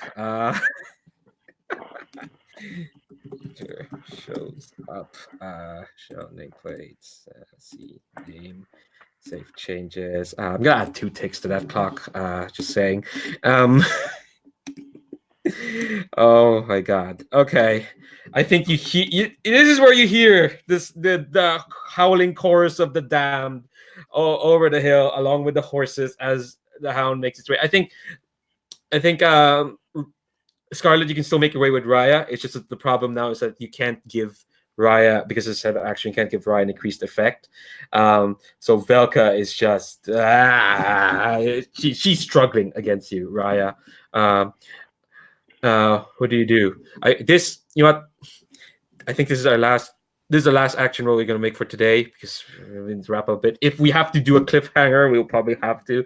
Oh my god. But Raya, what do you do? I think I'm going to try and basically just dose the Alchemist with some ether, just knock her out. She'll be less trouble to just carry than to have to manage her like struggling and fighting us. And, you have. Let's see. Let me look at your. I figured doctor would be what I would have to do. Oh no, Doctor is. It's not an action rating. Doctor is every Legionnaire has like this special thing where you spend, and it does a specific thing. What Doctor is, you can use it to treat Legionnaires so that they ignore all wound penalties. I think to dose her to like get her to stop is going to be something else. I think you actually. I have a fine medic kit. Ooh. That should have something to to knock somebody out if I had to do field surgery. Yeah, I think. All right, I'm gonna let you mark, and I'll give you an increased effect to this, but I think it's still gonna be a roll because I need to know. Like, I'll say right now, but enough going on with Flood's distraction, you're probably able to get away. It's just that, like, let's see what happens. I think you can. Yeah, you can totally knock her out. Yeah, I'm annoyed. There's no knocking out spell for this alchemy. I think. I mean, you can't discipline her. There is that. That's to cow legions. How about if I I could maybe do discipline, and with the effect of the if I spend the use of the medical kit to kind of like snap to kind of like sort of get her to calm down. Cool. All right. So I think with the fine medic kit, that's gonna give you increased effect. Don't worry, Scarlet. Your attempted covering was not in vain, or maybe it was because Raya's gonna get increased effect anyway. Oops. Yeah. Okay. You get increased effect. I'd say this is now desperate. The howling of the hound has made things desperate for all y'all. Mark XP. It's pretty good. You can't push yourself really. No. Scarlet, you want to assist? You're still fine stress-wise. I'm just saying, Scarlet.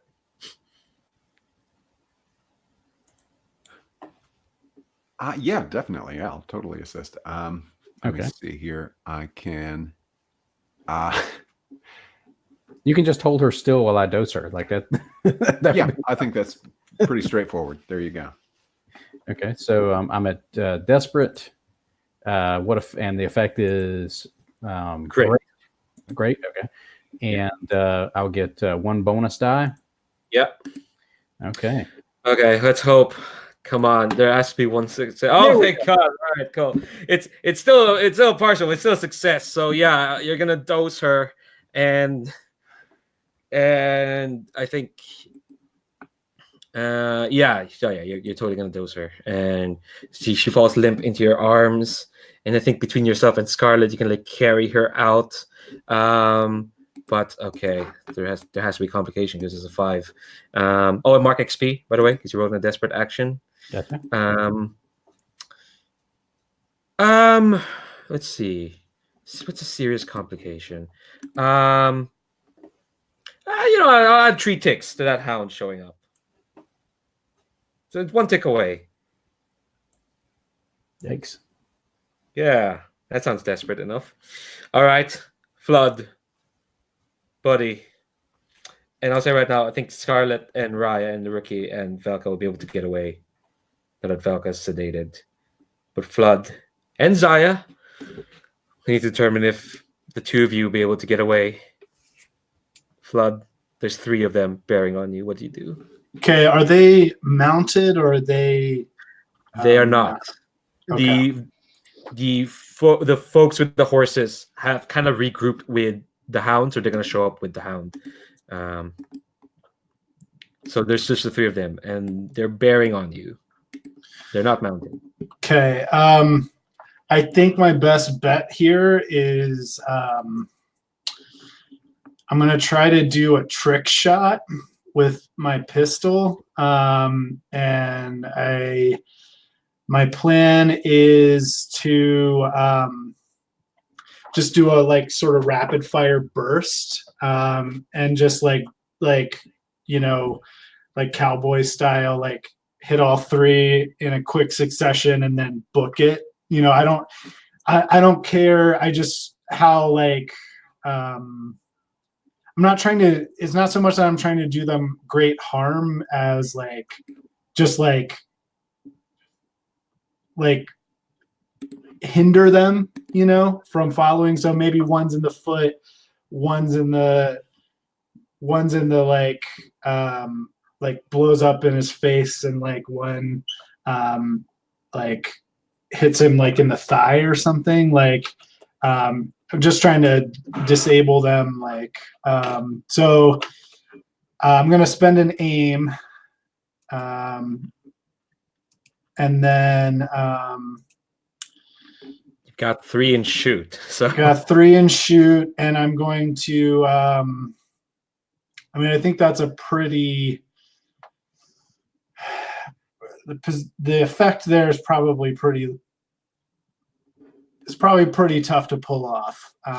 yeah, I would say because you're using your pistol and not your rifle. Knights are threat 2, and Legionnaires start at threat 1. And because you're only using your pistol and not your rifle, I'll say this is the effect will be limited, but you spent an aim, so now it's desperate standard. Okay, and I'll push myself for increased effect. Desperate, great. Zaya, do you want to assist? Come on, don't be stingy with your stress. You've still got quite a bit. Yeah, sure thing. I will. I'll assist in this. I think actually what Zaya's going to do at this point is because she was obviously moving towards where Flood was anyway, and at this point they know that we're around. So I think that she is just going to sling her rifle over her shoulder, draw her axe, and I think she's just going to run towards where Flood is, and just sort of hamstring one of them as she goes with the axe. All right, okay, I'll give you an assist, and I'll say right now, if you've give a second. Okay, desperate, great, 4 dice. You got 3, and you got an extra. You got 1 bonus die. Come on, roll 20. Be nice. Yes! Okay. Oh, thank God. Yeah. Mark XP. Oh, look at the other 3 results. Thank God for his Zaya. Jesus Christ. Man, thanks for the assist there. That. Wow. All right. Describe how you shoot them up, and then the 3 of you can make your getaway. All right. So yeah, one so the one that gets hamstringed, I think he's like falling down, and it just like the shot just like sort of like blows up in his face. It's got like covered in powder and like and like shrapnel wounds. The 2 others, let's say they were further closer to me. I pierce one through the foot, and he just goes down and rolls away. And then the third one, I get through the thigh, and he just like he keeps limping and then falls like as he's like trying to run while his thigh is disabled. Hell yeah. I think with that. Oh, Zaya, do you want to. Sorry, I saw you unmute there, Zaya. Was there anything you want to add? Oh, nothing in particular, but yeah, I think as Zaya like regroups with Flood, I think she's going to kind of reach for like where the hole in the arm where there's a little bit of blood coming out, kind of put her finger in, and she just sort of spits and says, huh, I did worse to myself on my 13th birthday. And she sort of opens up the palm of her hand where we see there's like several cuts across it from the Zenyatta tradition of like letting blood when you swear an important oath. God. Make sure to note that down on this rookie is quite a bit. Note that down in the notes. Next time we see Zaya on screen. All right, cool. Oh my God. You get away just in time, just before we get the eater shows up. Okay, all right. I think what we're gonna do is gonna tally up XP. We're gonna sort out the other mission next session and do other stuff. Okay, so I think we'll just do XP, and then we'll do a very quick round of stars and wishes and whatnot. Normally that's Marshall's job, but Marshall, if you don't mind, do you mind if I go through it, because I love going through XP. So cool. So for everyone involved, each person marks 1 XP either in your playbook or attribute for 1 if you survive the mission. All right, everyone did. Thank God. Holy crap. 2, if you help. Oh, sorry. No. Let's save that for later. That's very specific. 2, if you brought into play your heritage or trauma. So basically, if you either use your heritage trait at any point. And 2 XP if you did both heritage or traumas. No one has any traumas yet, so you can get 1. So yeah, feel free to put that anywhere on your playbook or attribute. Also, you get XP per threat of the highest threat opponent. That will be the Spitter and the Knights. They're threat level 2, so each character gets 2 XP as well. So total 4, and then for playbook specifics, let's go to Flood. Did you help? In this mission, did you? Oh, let me go through. There we go. Did you help your squad through keen observation or key shots? Did you now? I think so. Both observation and shots. Yeah. Yeah, I think I should get 2 for that. Yeah. If this was a normal Blades in the Dark, no, Banner Blades, you only get 1. Oh, right. Okay. Sorry. Yeah, it doesn't say 2. Only if you brought your heritage and trauma. That's when you get 2. For here, you only get 1. Gotcha. Sorry. Okay. All right. So Flood. Okay. Raya, did you help your squad? Sorry, I'm just going through the slow PDF. Did you help your squad through medical knowledge or emotional comfort? I think I did because I had to use the it was maybe more veterinary knowledge with the horses, and also I had to use some of my anesthetics to calm down the alchemist at the end so we could get her out of there. Hell yeah, and yeah, you also healed the sniper at the start. Well, I figured that was almost that was almost kind of cheaty. Like we just wanted to get that harm out of there. Yeah, well, look, you have an ability to get rid of it. So Yeah. you use it. So Where fine. would we be though if I had less effect? Oh God, we'd all be dead. We'd all be dead. I'll be dead. All right. So after that is Scarlet. Come on, PDF. No, we didn't have an officer on screen. So Scarlet, did you help your squad through stealth or foresight? Oh yeah, yeah. Signaling where the right tent is. Trying to cause a distraction by setting that tent on fire. All of this was out sort of on the fringe of the woods. Definitely. Hell yeah. And finally, Zaya, our rookie. Oh yeah, take 1 XP. Zaya, our rookie. Did you help your squad by staying out of the way or surviving despite the odds? The first one, probably not. The second one, definitely, I think. Oh, yeah. Take the 1 XP, and yeah, feel free to add that wherever. All right, so I think this is where we wrap up. Normally I'll let you all do the bookkeeping, but let's see. So add 1 alchemist, quartermaster. Add 1 alchemist to the squad. You got Velka now. Commander, add +1 intel to your overall intel, because that's one of the I see. Is it +1 or +2? Let me double check. Mission selection.